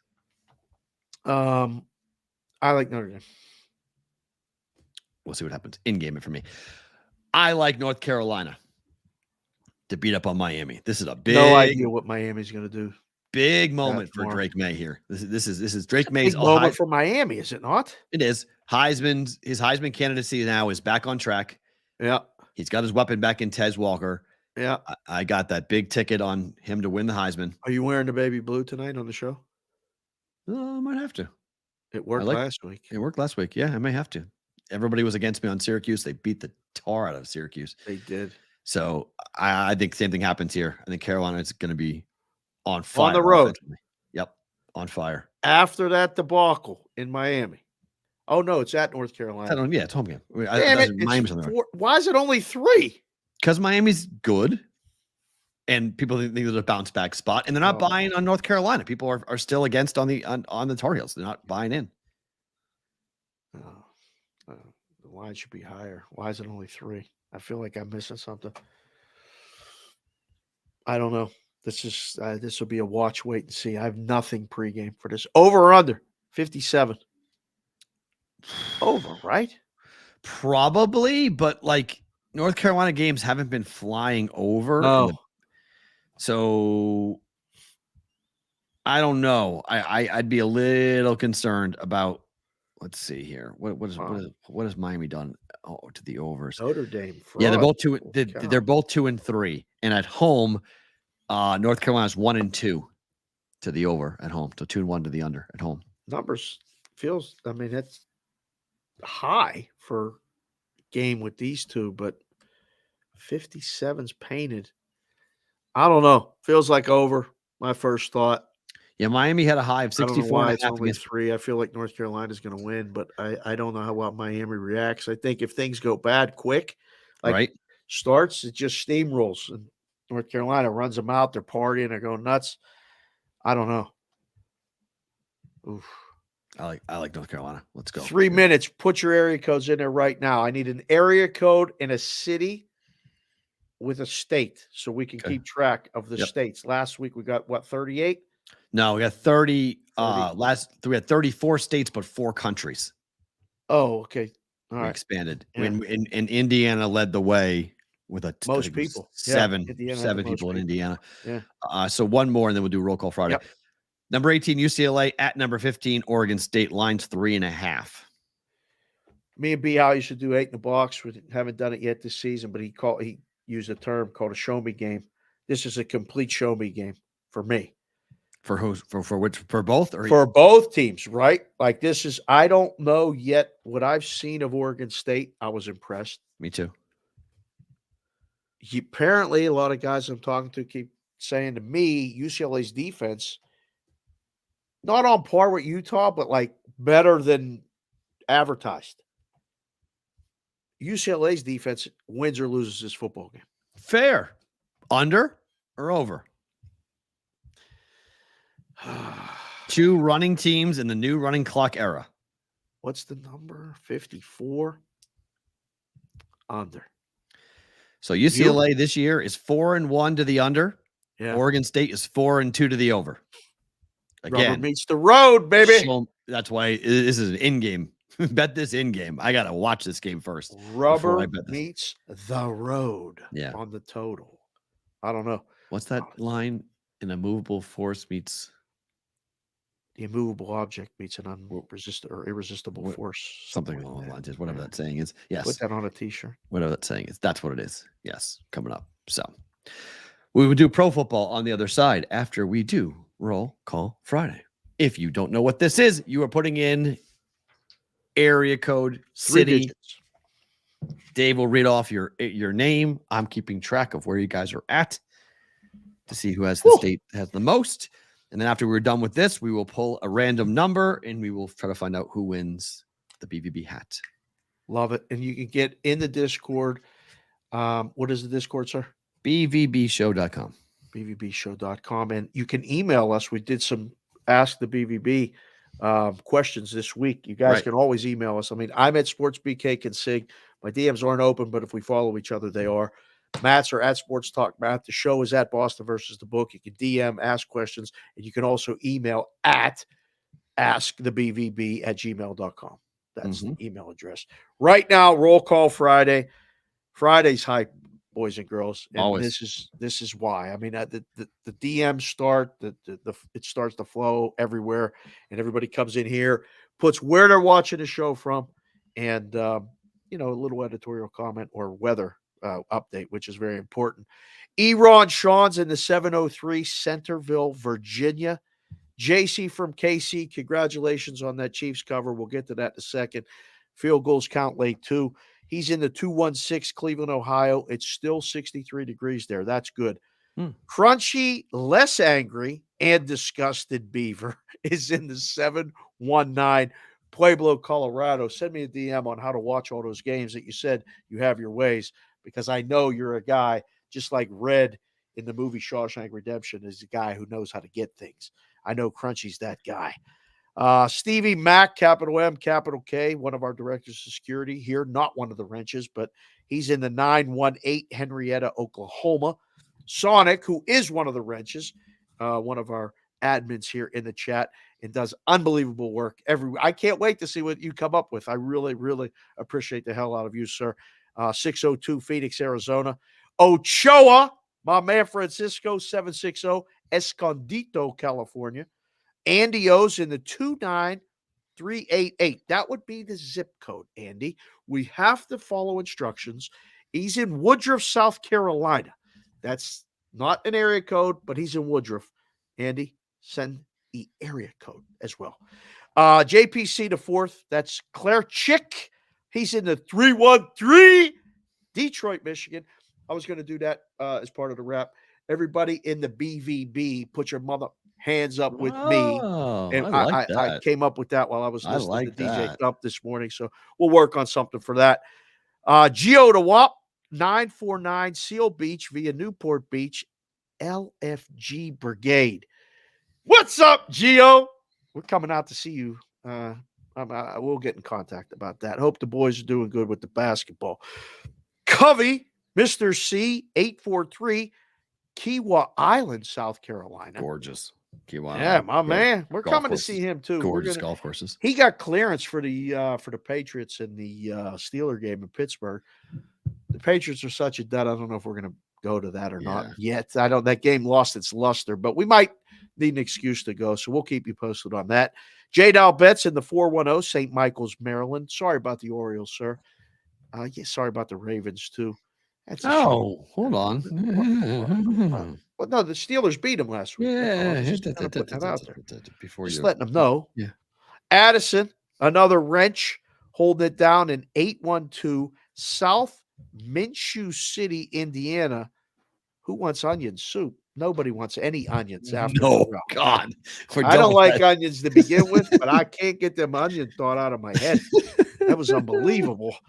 It was good, Pharrell. It was good. Whitrock, 319, Iowa City. Always here. Always hold it down. Appreciate the hell out of you, sir. Marcelo Unda, 504 New Orleans, Louisiana.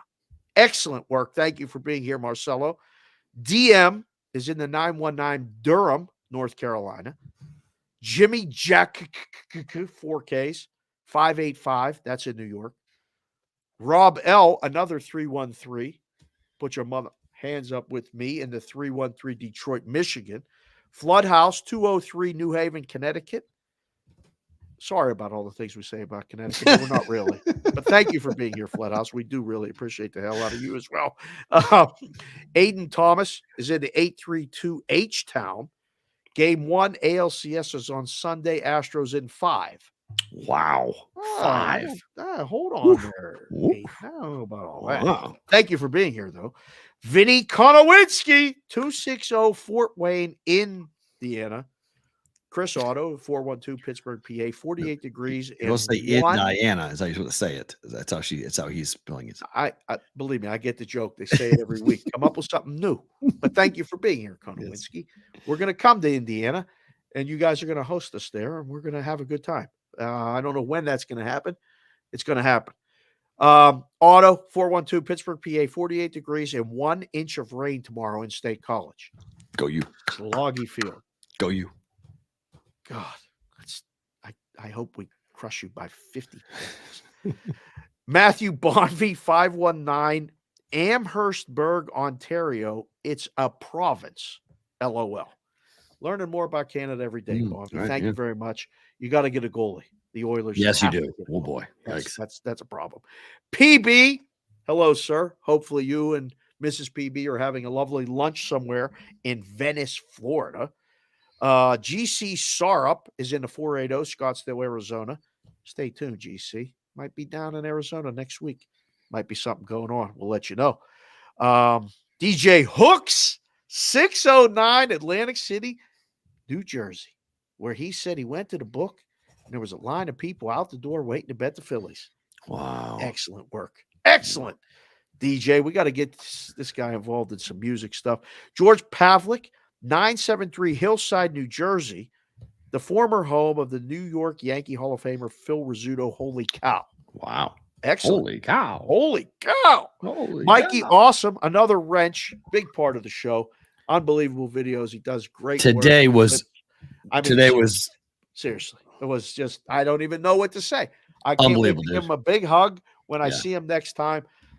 Thank you, Mikey. 757 ODU. That's Brigadeville, Virginia. The guy has a license plate that says BVB Brigade. And it got busted. He got busted by one of those weird cameras. Oh, no. He sent me a picture. I said, just so you guys know that it is accurate. Oh, the state of Virginia now knows that I have a license plate for BVB Brigade. Good. So good. It was so Did good. they want to sponsor the show? Let them know. We'll reach out to them. We'll do reads for them as well. Yeah. Dave's Daily Picks, 317, Lebanon, Indiana. That's for you guys. Chef Benny's in the 401 Rhode Island, the state the size of a city. Absolutely, Chef B. Pierre Chevalier, 613 Ottawa, Ontario. Ben Flockett. I haven't seen Ben's name here before. Welcome, Ben. He's in the 813 Tampa, Florida. Appreciate you guys down in Florida doing your thing. TP, are you with me? ? Holding it down, 206. Go Seahawks and Huskies. We'll have something to say about the Seahawks, and we did already. Go back and hit rewind if you didn't see us talking about the Huskies. RJ Mathis in the 603 Batavia, Illinois. Roger Long, senior member of the Brigade, one of our biggest advocates and one of our OGs here. 765 Clinton in Indiana. Chris-88 15237 Pittsburgh. First time chat. Listen every night on the Alexa. My man is in 15237. That is in Pittsburgh, PA. That's one of them South Hills residential areas. Thank you for being here, sir. Chris-88. D Stout 19, our resident farmer driving around on the best damn tractor. Got the coolest technology. He's listening every day while he's taking care of some stuff. 507 Pipestone, Minnesota. Sorry about those Twins, but hopefully you hedged out of that and made some money. We got your hat's on the list. When I get to see the guy, your hat's on the list, D-Stout. Don't worry about it. It's coming. Santana, 928, Yuma, Arizona. That boy D. I've never seen you here before, but thank you for being here. 214, Dallas, Texas. Andy Caston via Green Bay is here in the 702 Vegas. George Mason, 902 Charlottetown, PEI. This is by far right now our most eastern person. Prince Edward Islands. Yes, sir. John, 724 Greensburg, PA. Welcome, sir. Sean Powers, 817 Fort Worth, Texas.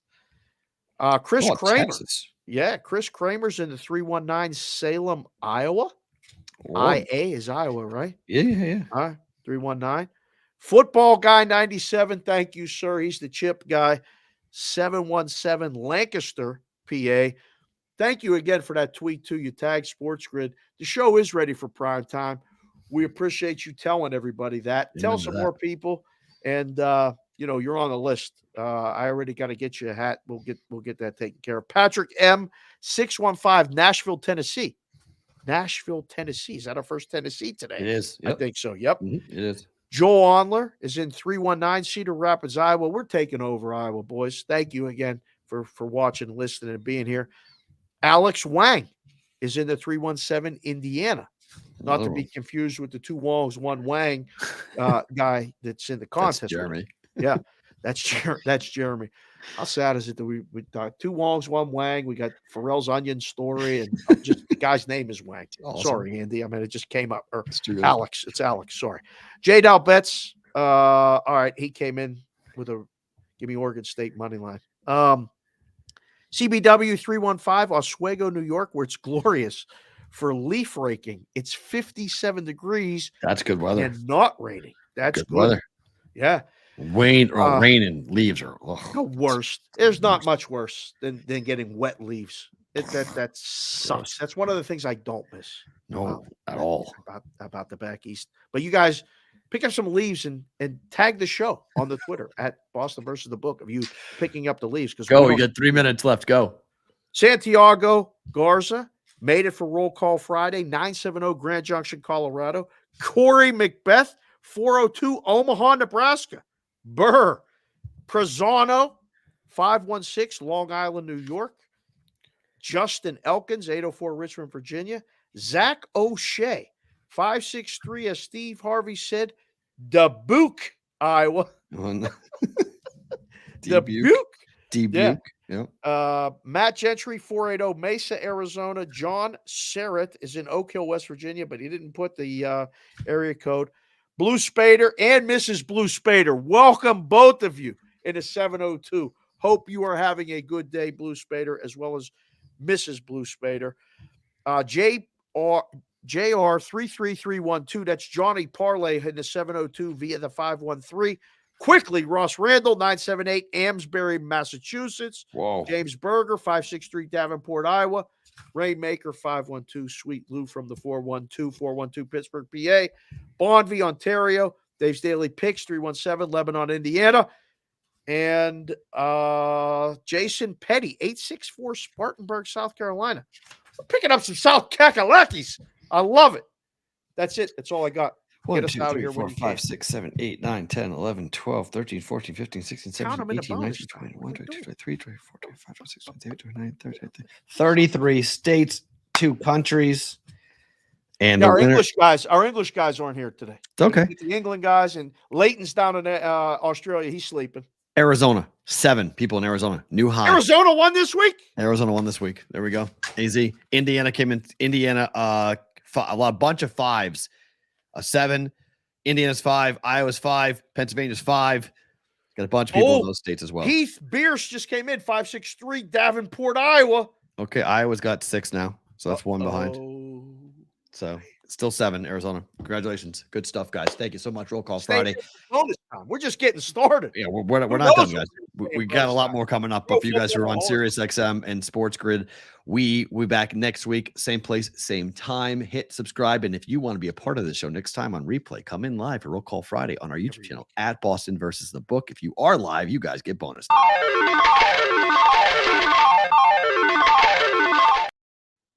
Right. To the NFL we go. Did you see what Steve Smith said to Jerry Jeudy last night? Did you catch this? In Pittsburgh, the word jagoff. Well, that's a different story. But he used the word jag on his podcast. Yeah. Just a guy. Not being not to be confused with what Alana Rizzo said on MLB Network by calling a guy a jack-off. And a jack-off is supposed to be a jag-off. A jack-off is an actual act. A jag-off is a person. So not only did she insult the guy, she did not use the right insult. Did you see the apology today? Bullshit. Just don't say it, okay? Don't say it, because what you said, you meant, I was really unprofessional. I'm really sorry, blah, blah. Nah, man, sorry. You said what you said. Stand behind it. Don't be a baby. You want to rip somebody on national TV and you call them a jack-off? I was like, wait a minute, wait. I missed everything else. Everything else you said. I never really heard you say that word before, but you say it with good. I mean, that's good, like diction. That's I mean, it just gravitates to me to jag-off. I can't. Yeah, it's a jag-off because the insult is a jag-off. Jack-off is an act. Okay, you're a jack-off. That's not wrong word on national TV. You call the guy a jack-off. I got some jack off. Like, wait, what? Like, that's not the insult on top of that. Like, everything else you said after that, I was like, oh, man. It's like someone told her what to say. Late night. This show alone will be the resume tape, and they'll be like, you remember when those guys had Perrault on and talked about the onions, and then they talked about Rizzo talking about jacking off. Yeah, yeah. And not to be confused with a goff, a jacking off. Jacking. What? A jack off. You don't remember what Emerson said? That's an Emerson line. Oh, Jared Goff, a jack Goff, Jack Goff, a jacking Goff, Jack Goff. Yeah. Oh my God. So, but Smith said to Jerry Jeudy for the game. Went over to want to say he was going to apologize to him. He said he was going to say, hey, look, I know I said the things about you, blah, blah, blah. Things have been tough for you. I understand. Called him a jag, just a guy. Jerry Jeudy, he said ninja, but not that word. He said, ninja, I don't mess with you, but didn't mess with you. He said, I don't fuck with you. And what's the ninja? Oh, I got it. Okay, got it. He said it 2 times. Steve Smith wasn't supposed to be on camera. He told the NFL Network, give me a mic, give me an IFB. I'm going on camera. Went on camera and just completely roasted Jerry Jeudy. Say, when teams call me, I'm going to tell them don't trade for that guy because he's weak mentally. And then Jerry Jeudy went out and had the worst game of the season. 3 catches, 14 yards. Wasn't all his fault. Russ couldn't throw the ball. No, but he had a couple of drops. Yeah. I mean, this is wow. Get your popcorn ready, man. I like Steve Smith a lot. I always have. So I just like guys that just say whatever. Like, he's as authentic as it gets. Agreed. He played that way. Now he's broadcasting that way, and he may go away. Like, at some point, somebody may go, this guy says too much. Right. And he'd be fine with it. He'll do his podcast. I almost want to listen to his podcast now. Right. I don't have time. He did a nice promo for it too. He's on my podcast, cut 2. It's like, right? Oh, wow. I was like, good job, guys. A little plug for yourself in this because because it went viral and he knew what he was going to say was about to go viral. So I like how he circled back. He drove over him, right? And then he hit the truck and went beep, beep, beep, beep, beep, and reversed it and ran over him again just to make sure and say, now, Jag. Just not good. Not good. Bad game all the way around for the Broncos last night. All right, Atlanta's laying 2.5. Desmond Ridder has yet to lose a home game. Here we go. Perrault, with the not losing a home game. Here we go. Does it matter to you at all? Not in the least. I don't know. There's a lot of games this week on the board where I'm like, I hate this game. This board sucks. This is a tough board. This This NFL, this is gross all the way around. There's just nastiness up and down. There's nothing. The games on Saturday are so much better. They're so much better than the games on Sunday. We've been talking about this since we started doing the radio hit back on the pushing the odds days. Right. Where I was telling you, like Saturday, the momentum in the book, the number of games, the number of good games, and the way the time slots go, it's just more exciting. There's a lot of duds on a lot of Sundays in the NFL. This is a dud Sunday pregame. Now, there'll be one or two games that will get compelling, and we'll all be down into the red zone, and we'll be like if Cleveland beat the 49ers, okay, we'd all be locked in on that and be like, oh my God. Cleveland beat the 49ers. I'm just saying you need a double-digit dog to do something unexpected. I guess, but there's not. We got them listed here. We're going to talk about the NFL. There's not, but like two games. When we do cash considerations, we do what's called a run and shoot 7. Try to get the best 7 games. Always do the Sunday night, Monday night game. I can't come up with 7. I don't know which games to even talk about. I mean, look, go down the lines here, okay? 10 points, San Francisco. 14 points, Miami. 7 points, Rams. 15 points, Buffalo, the Bills. Like, they're just bad games. Just. Do you think that the disparity now between there's not that many really good teams, and it feels like there's a hell of a lot of not a hell of a lot, but there's more bad teams, and then the middle literally is all the same. In a lot of ways, yeah. I mean, there's some real bad teams. There's a couple elite teams, and everybody else is just thrown together. Just a whatever week, whatever game, whatever break call, whatever. Yes. I mean, there's, we're playing week 6 football, and I don't know. There's a whole lot of teams that are 4-2, 3-3, 2-4 that are all kind of interchangeable to me as to where they are. How about being in a contest, which one of our guys is, and being 8-1 after 2 weeks in a 3-week mini contest and needing to come up with 4 winners this week? A 4-1, I think one of our guys may be flying out. Proxy guys or friends? Proxy guys. Really? Yeah. We gotta think positive thoughts for our guy. I don't want to jinx it. I don't know if I want to say his name out loud, but we all know. Okay. If you know, you know, like the kids say. Okay. We got to find 5. Well, it didn't work out. We get a 5-0. We missed it by a half a point for our boy Z. So. Oh, we were so close. Do you see how many people have 20 points in the Circa Million? Yeah. Like hundreds have 20. 20 and 5 is like. There are hundreds of people in that contest who went 20 and 5, missed out by a half a point on the money. Well, no, he went 16-4. That was the quarter. Oh, right. Yes. Yeah, 16-4 was the first quarter. But right now we have 20, but 20 points. I mean, I looked at the numbers yesterday. A lot of people with 20. Yeah. A lot of people had a good week last week that were behind, and 20 and 5 is I was like, whoa, is this going 25-0 is perfect. They're 20 and 5. Yes. But we need our guy. Hopefully we help you here. Stay away from this game. Atlanta, Washington. I don't know. I mean, I'd bet Washington, but I've been against Arizona or Atlanta all along. I haven't seen anything other than Bijan and them running the ball. Right. I mean, this total's 42.5 under. They beat Houston 21-19 last week. They pushed on the 2. They were fortunate to even beat them. Detroit's on the road now. Lions are road favorites. This is the world now we live in, where the Lions go on the road and they're road favorites in the NFL. 4-1 versus 3-1 ATS on the season.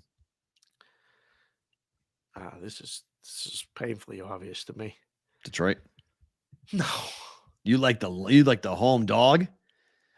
I had to do the video for the Better Show. I already sent it. I sent it Wednesday. I knew where this line was going. This is Tampa all day, every day. Whether it wins or not, this is. I talked to Bernie this morning. Mm-hmm. Bernie Fratto, our Detroit guy. Yep. He said, take every 4 you can get. Okay. He said, the team's beat up. This is one of those games. This will prove their validity in being an elite team in the NFC. If they go down there, and whoop Tampa's ass, cover by 7 or more, control the game, score a lot of points against a good defense, cause Baker Mayfield to have 2+ turnovers, we can start really saying Detroit can get a bye. Detroit can really keep this going because of that division. Yes. So we'll get validation on them in the afternoon window on Saturday, but I think it's a field goal game. You give me over field goal, it's Tampa for me. You? No play on anything on this game. No part of it. Creamsicles, baby. They're going to have the creamsicles on. Thanks for telling me that, JC from KC. I will watch that. These are my favorite uniforms of all time. No part. I'm in Detroit. Vikings laying a field goal on the road against Chicago. Come on, bro. These are the games. What? This is so easy. What? This game sucks. Bears. That's just because it's a home dog outdoor team with a dome team going outdoors. You'd like the Bears to win this game or cover 3? I don't. Bears are winning a game. You're going to win the game. Win the game. Wow. Yeah, they had coming off the long rest, impressive performance. Minnesota, come on. Everybody's Justin Jefferson being out might be a good thing for them. They may be able to rally. This is 2 1-4 football teams. This is not like over. Like, maybe. Bears. Maybe. Both bad Bears, defenses. Well, ask the chat. We got a huge group of people in here right now. 43.5. Minnesota -3. Bears +3. Who do you got in this game? What a bad football game. This is a perfect teaser for you. Take the Bears up. That's true. That might be. You're right. This may be. Look at that total in this game, and the Yes. Vikings on the road with the mess. 49.5.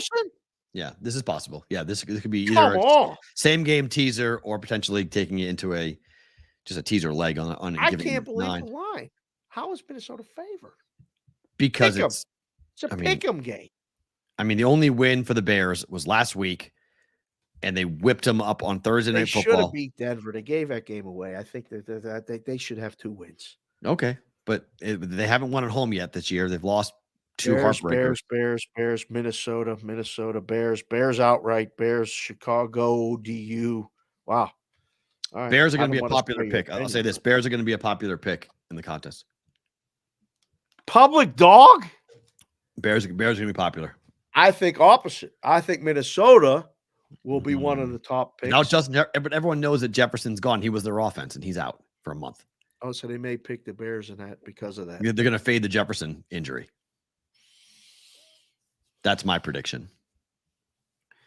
Wow. Maybe the game won't make the list. I don't know what 5 games are going to make the list popularity-wise. What's the next game here? Watson's out. San Fran now 10-point favorites. Number 1. Right? Everyone's taking the Niners. Numero uno by far. Yeah, everyone's taking the Niners. If you haven't used the Niners in a Survivor, you're probably using them this week. Yeah. The point spread in the contest is like 5.5 or 6. Oh. The line is 10 now. Because Watson's out. Cleveland can't cover. Right. 9.5 in some places.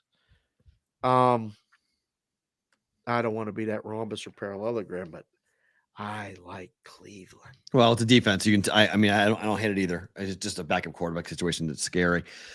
Raiders are hosting the Patriots out here. Total's 35.5 in that game. Do you believe that? It's crazy. 35.5 for pro football. It's nuts. Who wants to watch that? Who's taking the Patriots? +3. Who in the right line? Taking Raiders -3. They're at home. Who cares? Number's gone from 2.5 to 3. It's gone up. Jimmy G gonna do it to Bill, or Bill gonna do it to Jimmy G? I have no idea. If I had to bet, if I had to say it, easy. You'd lay it. If I had to, yes, I'd lay it. It's Mac Jones in this offense. Yeah, I'd lay it. Oh, this is so easy. They're coming here and winning. The Patriots have nothing. They look like shit. They're the worst team in football, the worst team in the AFC. You know what happened? Josh McDaniels is going to dance on Bill. Do you remember what happened last year here? That ain't happening again. Remember how this game ended last year with the Patriots in this building? Ridiculous endings I've seen in a long time. And now I'm supposed to go back. Lucy's going to do it again. I got that football lined up just like last time. I'm going to wind up on my ass, thinking the Patriots were going to be road dogs and cover and win. Oh my! Literally threw the game away. Should have gone to overtime. Could have covered. Could have won. Literally threw the game away. To Chandler Jones, former Patriot, by the way, on top of that, who now, hopefully he's doing okay. Hopefully he's getting the help he needs. This is a dead ass under too. Probably so. Yeah. Dead ass under. Yeah, that's probably how I'll bet it. Patriots +3. I asked the chat again. Dog and under are like, fine. I'll give you that. But put under. It in there. You take under. It. Are you going to the game? Hell no. Oh, no? No, I've seen the Patriots play now 2 times here. Enough. So who in hell wants to go to that game? I don't. This is going to sound extraordinarily snobbish, and I don't mean to sound like a complete. I love when you do this. If I'm not in the press box, I really don't want to go to the games. That 100% sounded like a snobbish asshole. The reason I don't like the NFL games without having everything that I want with replay and the ability to hear what's going on, to get stats. Oh, like when I'm in the crowd, I miss too much. I'd rather be at home. I get more information. I get more out of it. I'm a more informed fan and a more informed media member and better when I'm watching the games at home. Oh, when I'm there at the games, 1, I'm stuck on one game, but 2, I don't get the level of information that I want. I want that information. I want to know what's going on. I want to know injuries. I want to know stats and trends and things that are happening in the game. I don't get any of that when I'm in the crowd. I get drunk guys blowing, blowing THC vape smoke at me. You're not a fan of that? No, I'm not really a fan of that. I'm not feeling it. It's very highfalutin of you. It is, but I'm just saying it sounds snobby. I know, but I've been given tickets. The Patriots have been here 2 times. Both times have been here. I got a last second call. Someone says, "Hey, I got tickets. You want them? You're a big Patriot fan." I've taken Madeline to both games. By halftime, she's bored out of her mind. So, I mean, Wu-Tang is for the kids, and everything we do is for the kids. But football, NFL games are not for the kids, and not for me. In person, it's not really for me either. I mean, like going to the games, I would like going to a playoff game but Allegiant is still kind of a sterile atmosphere for football. It's good, but it's not. I don't feel the same way as I have in other places. No, it's not Allegiant's fault. I'm just saying the building's gorgeous. The building to look at is beautiful, but the atmosphere into the game, like I still have a hard time. I went to too many college football games in my life that I have a very hard time when I walk into an NFL football stadium. I'm like, where's the juice? Like, why does this feel like where's the real it's just not there. Not like college. You walk into a college stadium on a big college football game, you fucking know what's gonna happen. Like it's electric. It runs through your blood. Like you just know it, whether it be the band, whether it be the alumni, whether it be the pageantry, whether it be the performances on the field. Yes. Like there's just so much more going on. Like, I don't need the Raiderettes. Like, go ahead, take the Raiderettes. I don't care. Like, it doesn't add anything. Like, it's title shots. I'm just saying. Fine. I'll take all of them. But one at a time. It's not like that's not what I'm there to go and really be a part of. Like, it's fine. I get why they do it, but like, I like bands. I like the college football environment so much more. It's just such a different. The sights, smells, sounds, tailgating. I don't know. The Raiders tailgate is crazy. It's fun. It's very unique. It's very R-rated. It's very much for adults, not for kids. I don't think it's close.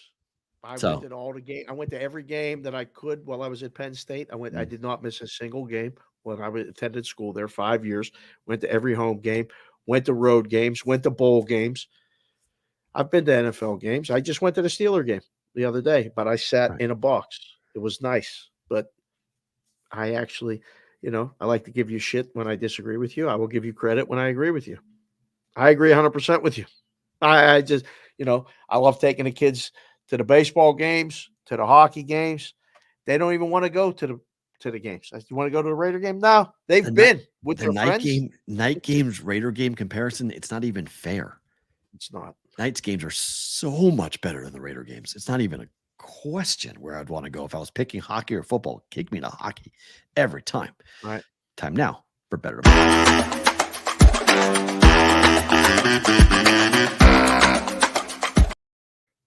Well, we got a bunch to get to, and then super chats coming up on the other side. Got a bunch of those to go into. Yep. Colorado Stanford under 60 tonight. Better to book it.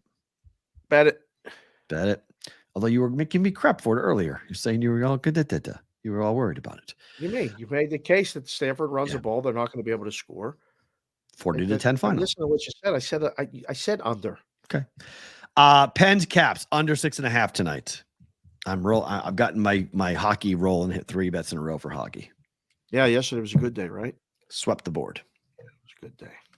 4-0 yesterday. And I think I said bet it every time too. So that was good. No, you didn't. You booked yes, two. We did. You booked 2 at my place. Go back and watch the tape. As that ad does, the red flag. Watch the tape. You booked both my bets, both my unders. It's fine. It's no big deal. Arizona, New Jersey, Pittsburgh, Washington. You picked under in this game? So Penguins on the road last year, 26-15. Washington at home was 28-18-3, both to the under. Game was 2-1 to the under last year. Penguins already 1-0 to the under last year, but here's the deal. Jari last year on the road, 1.9 goals against average, and Kemper 2.93 against Pittsburgh goals against average last year. These teams play under games at Washington.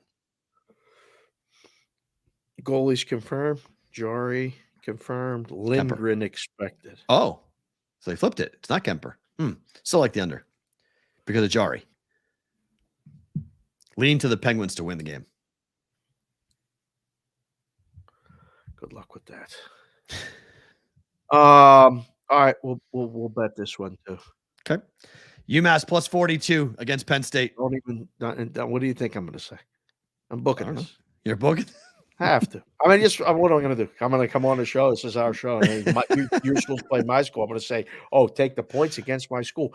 I hope you're 100% wrong. Although I kind of like your side with the weather. Weather, rain, dog, 42 points. It's all bad. Ohio State next week.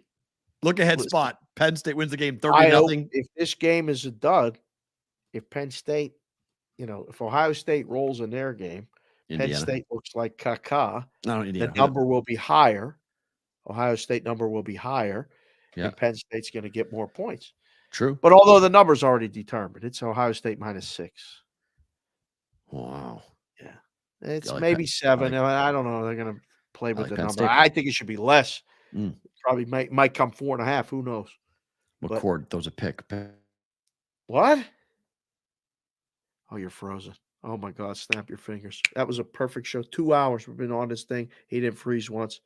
What Mikey Awesome does with those videos with your frozen faces is just amazing. It's absolutely amazing. Snaps it.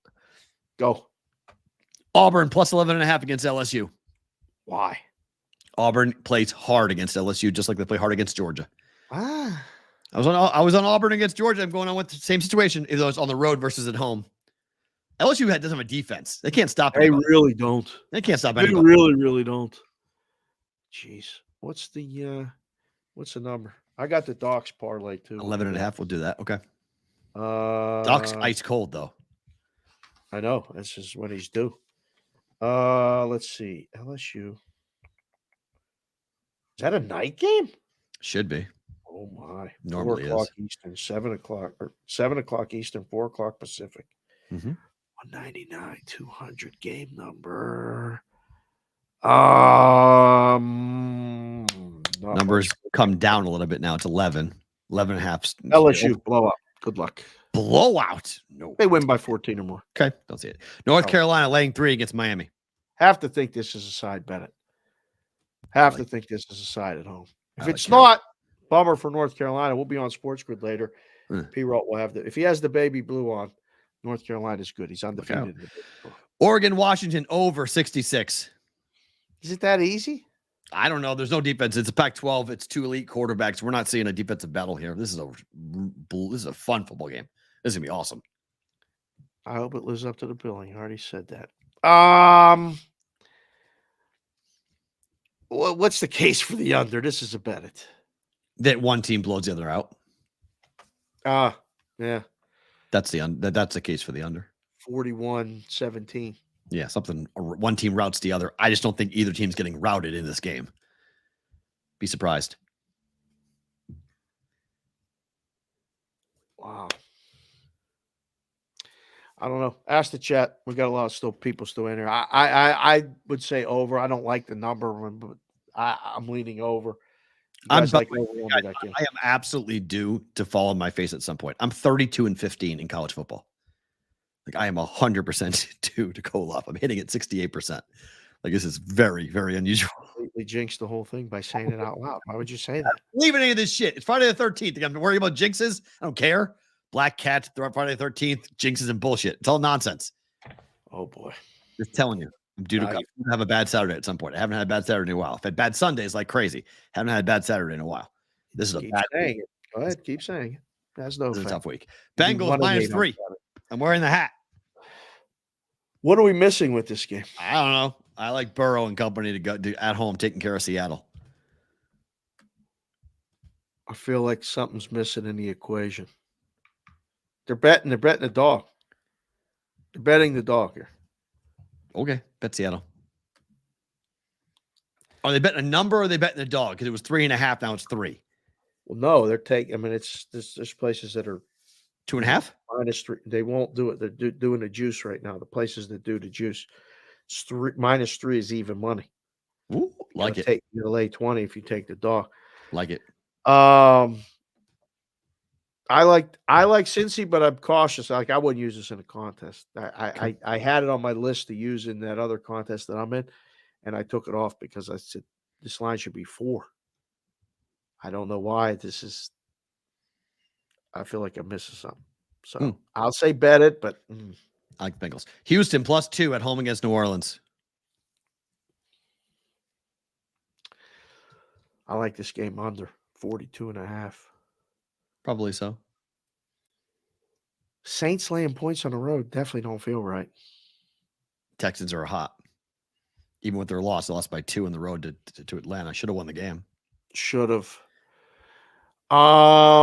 Complete coin flip. I'll say bet it, but again, this is part of the slate that I'm like, just bet under. Rams -7. We talked about this yesterday, the day before. This was a lay when it was 6.5. You got 7 now. Still is. Yeah. This is a survivor pick of the week for me. This will be on a lot of people's cards. This will be. I think it's a play. I think it's a bet. Doc Parlay. What is it? Doc Parlay, Northridge, California. Holy shit. What? Abrahamian is in Northridge, California, 818. Oh. What? What's wrong? I thought it was a team. I thought he was betting Northridge. It's like, what the? No. What's the parlay? Okay, I'm looking right now. What do you just went? Oh, I'm like, that's something else. I thought he was doing Northridge, California. Like, who the hell is betting Northridge? No. You see Northridge. What? 4 games. Yep. Game number 146 is Pittsburgh. Oh, I thought about this Pittsburgh against Louisville. Yep. Plus what? That's what number? 6:30. What number is he using? Eastern on the CW network. Yep. Yeah. Okay. ACC's got that deal with GW. Okay. CW, it says. Yeah. Yeah, CW. Okay. 153 Miami, Florida against North Carolina. Okay, I'm all right with that. That's at 7:30 p.m. Eastern. I don't like either one of those bets, by the way. I don't like either play so far. Okay, this is good. Game number 197 BYU. Okay. At TCU. Oh God. Plus 185. That's a 3:30 p.m. Eastern start. And game number 215 USC. 7:30 p.m. Eastern on NBC at Notre Dame. He's fallen for the banana and the tailpipe. I like that play. I like USC. I told you earlier. That's what he likes. And then he said, Wyoming keeps it closer than the experts think, and we'll have a money line shot at Air Force. Wow. So that's the doctor's parlay, straight from the doctor. And he actually wrote it legibly this week. Thank you, Dr. Greg, for doing that. Appreciate that. Didn't get the Nicky's double-digit dogs, triple D's. Maybe we'll get that later, Pitt +7, I don't mind. Miami -3, +3, I don't like. BYU, I'm not a huge fan of on the road. I don't like taking BYU on the road. It's crazy because I hadn't talked to the doctor in 3 days. Like he's been busy. TCU is bad though. Because we were down there all week and meeting people and all the experts and everything that have been here for a week, and they're all going home. There's only 4 picks in that contest that I do, that 4-3-2-1. Right. I use BYU. Ouch. TCU's not good though. I'll give you that. I mean, that's how true. can they be laying more than a field goal? Yeah, that's fair. I mean, I don't like TCU, but I really don't like betting on BYU outside of Provo. That worries me whenever they're traveling east. Okay. But Pitt against Louisville, Pitt could get absolutely smacked. They could get housed. They could get smacked. They don't score. Could win the game outright. The Jerkovich quarterback is at tight end now. He's practicing at tight end. He ain't even playing quarterback. No, he's not playing quarterback. So yeah.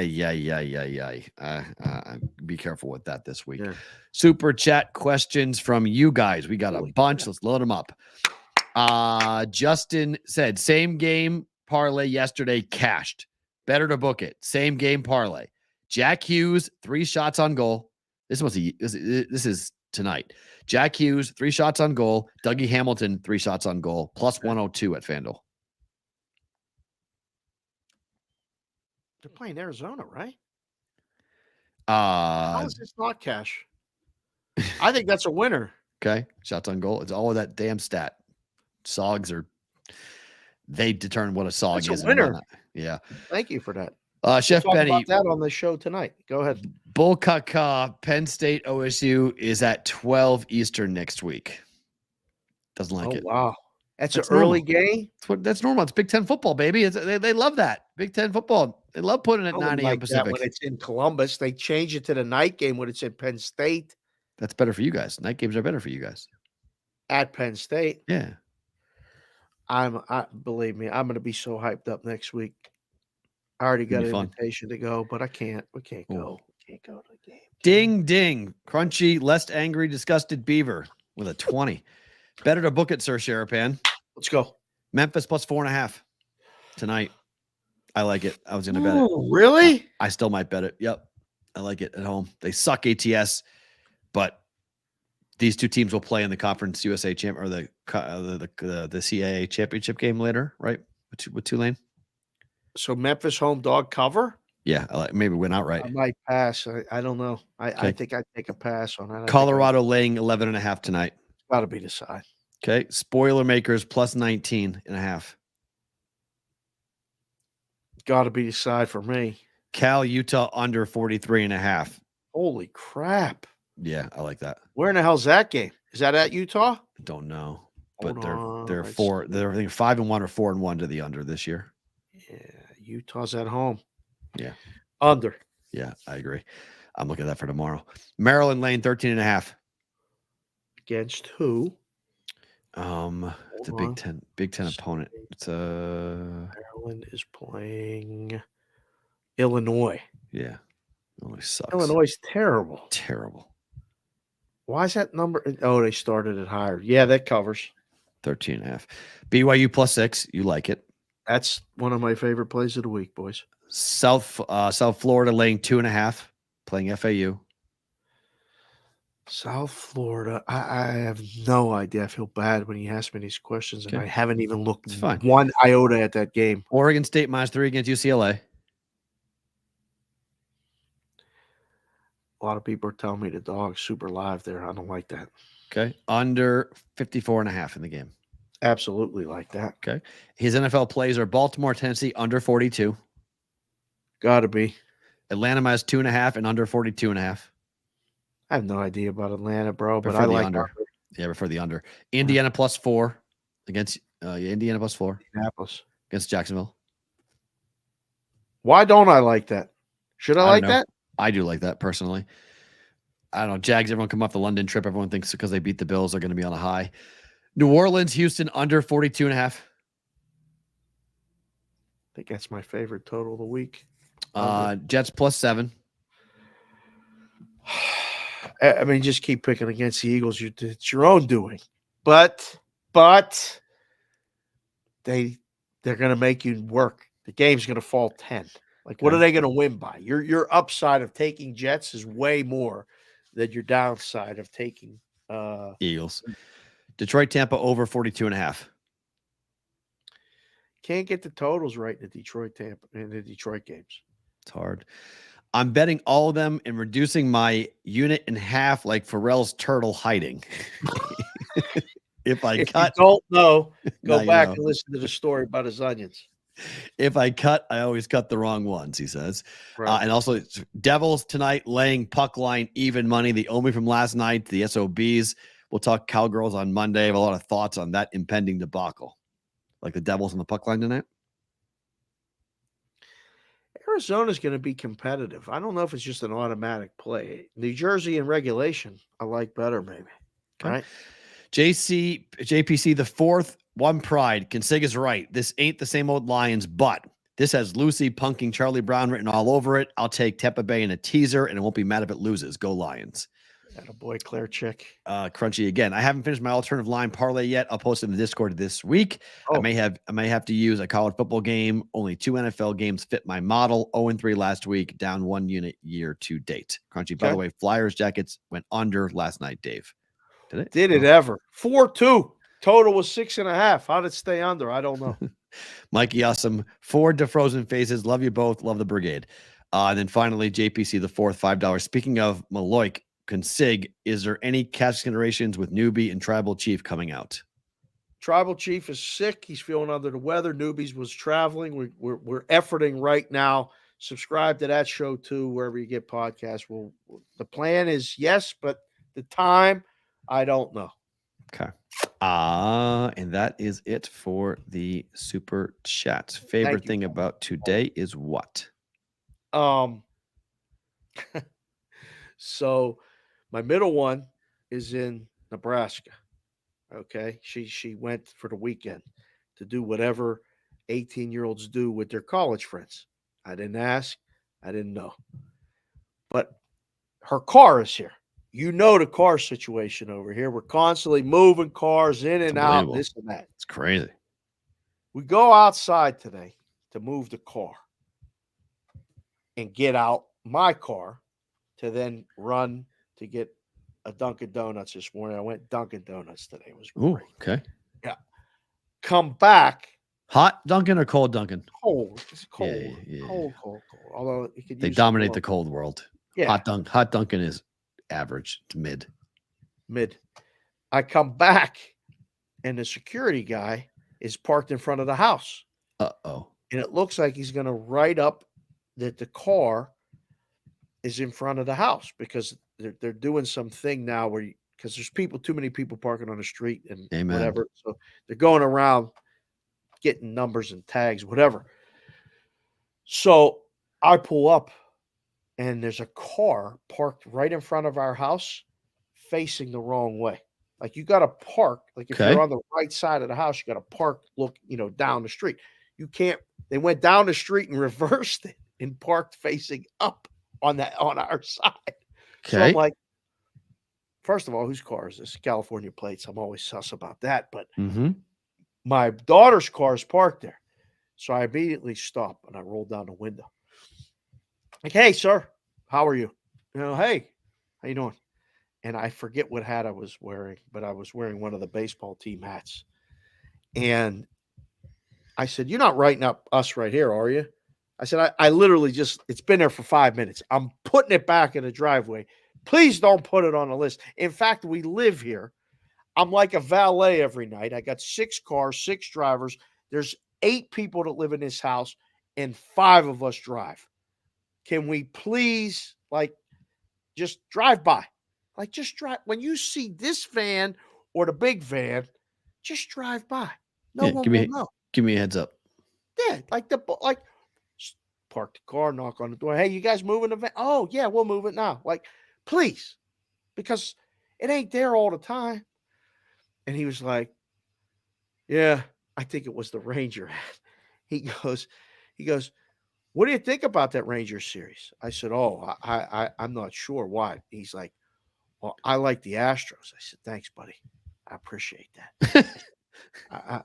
It's amazing what the sports can do because he was immediately. Oh, you mean he was nice? Okay, he was nice. Okay, good. He got nice. Like when we start talking about the sports, I got the car moved. There was no issue, but it reminded me of the show. I said, I'm going to be my favorite thing about today because it looked like it was going to get a little not acrimonious. It was just going to get a little bit testy, maybe because I was like, buddy, take us off the list. Like we live here. We're not strangers parking, Uber drivers. I got people coming and going all the time. Just leave us alone. But the sport thing started it. And I said, you know what? This is like the show where people come in from all over the country, all over the world, come into the chat, give each other shit, have fun. It's tremendous. Sports are tremendous. That's my favorite thing about it. It's got me out of speeding tickets in the middle of North Carolina. So that was my introduction to that. So I can concur. You got pulled over in North Carolina as a Boston guy and you didn't get a ticket? I told you this story. How do you not remember things? I know. I'm just in case you wanted to tell it again for the people that tell are it again. No, I tell it again. No. All right. But we'll tell it during basketball season. But as a speeding college kid in North Carolina, coming back from Atlanta in the NCAA tournament, that was my introduction to that. That sports can get you out a lot of things. You know, women have their ways. We have our ways. You know, they can do their thing. We do our thing. You know. Guys, sports come don't together. Help the women.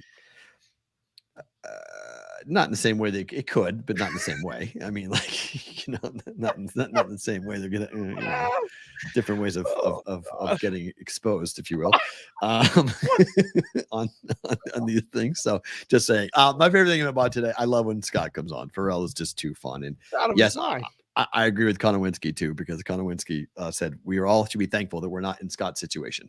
That should be our favorite thing about today. I'm gonna go fan off a little bit. God. No moisture. Keep it dry. Gold Bar. Sponsor the show. Yeah, the whole thing with bidets and that whole thing. I mean, I don't know, man. Listen, I never used a bidet and I went to visit Brother Doug. Brother Doug had to get bidets. I'll take his word for it. It's pretty nice. Right. I'll take your word for it. Cleans everything.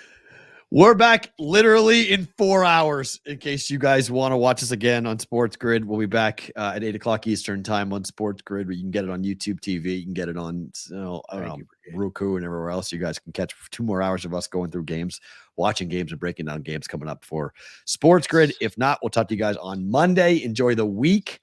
Big week of college and pro football. We'll break it all down coming up on Monday. Hit the like button, hit the subscribe button. Leave a comment.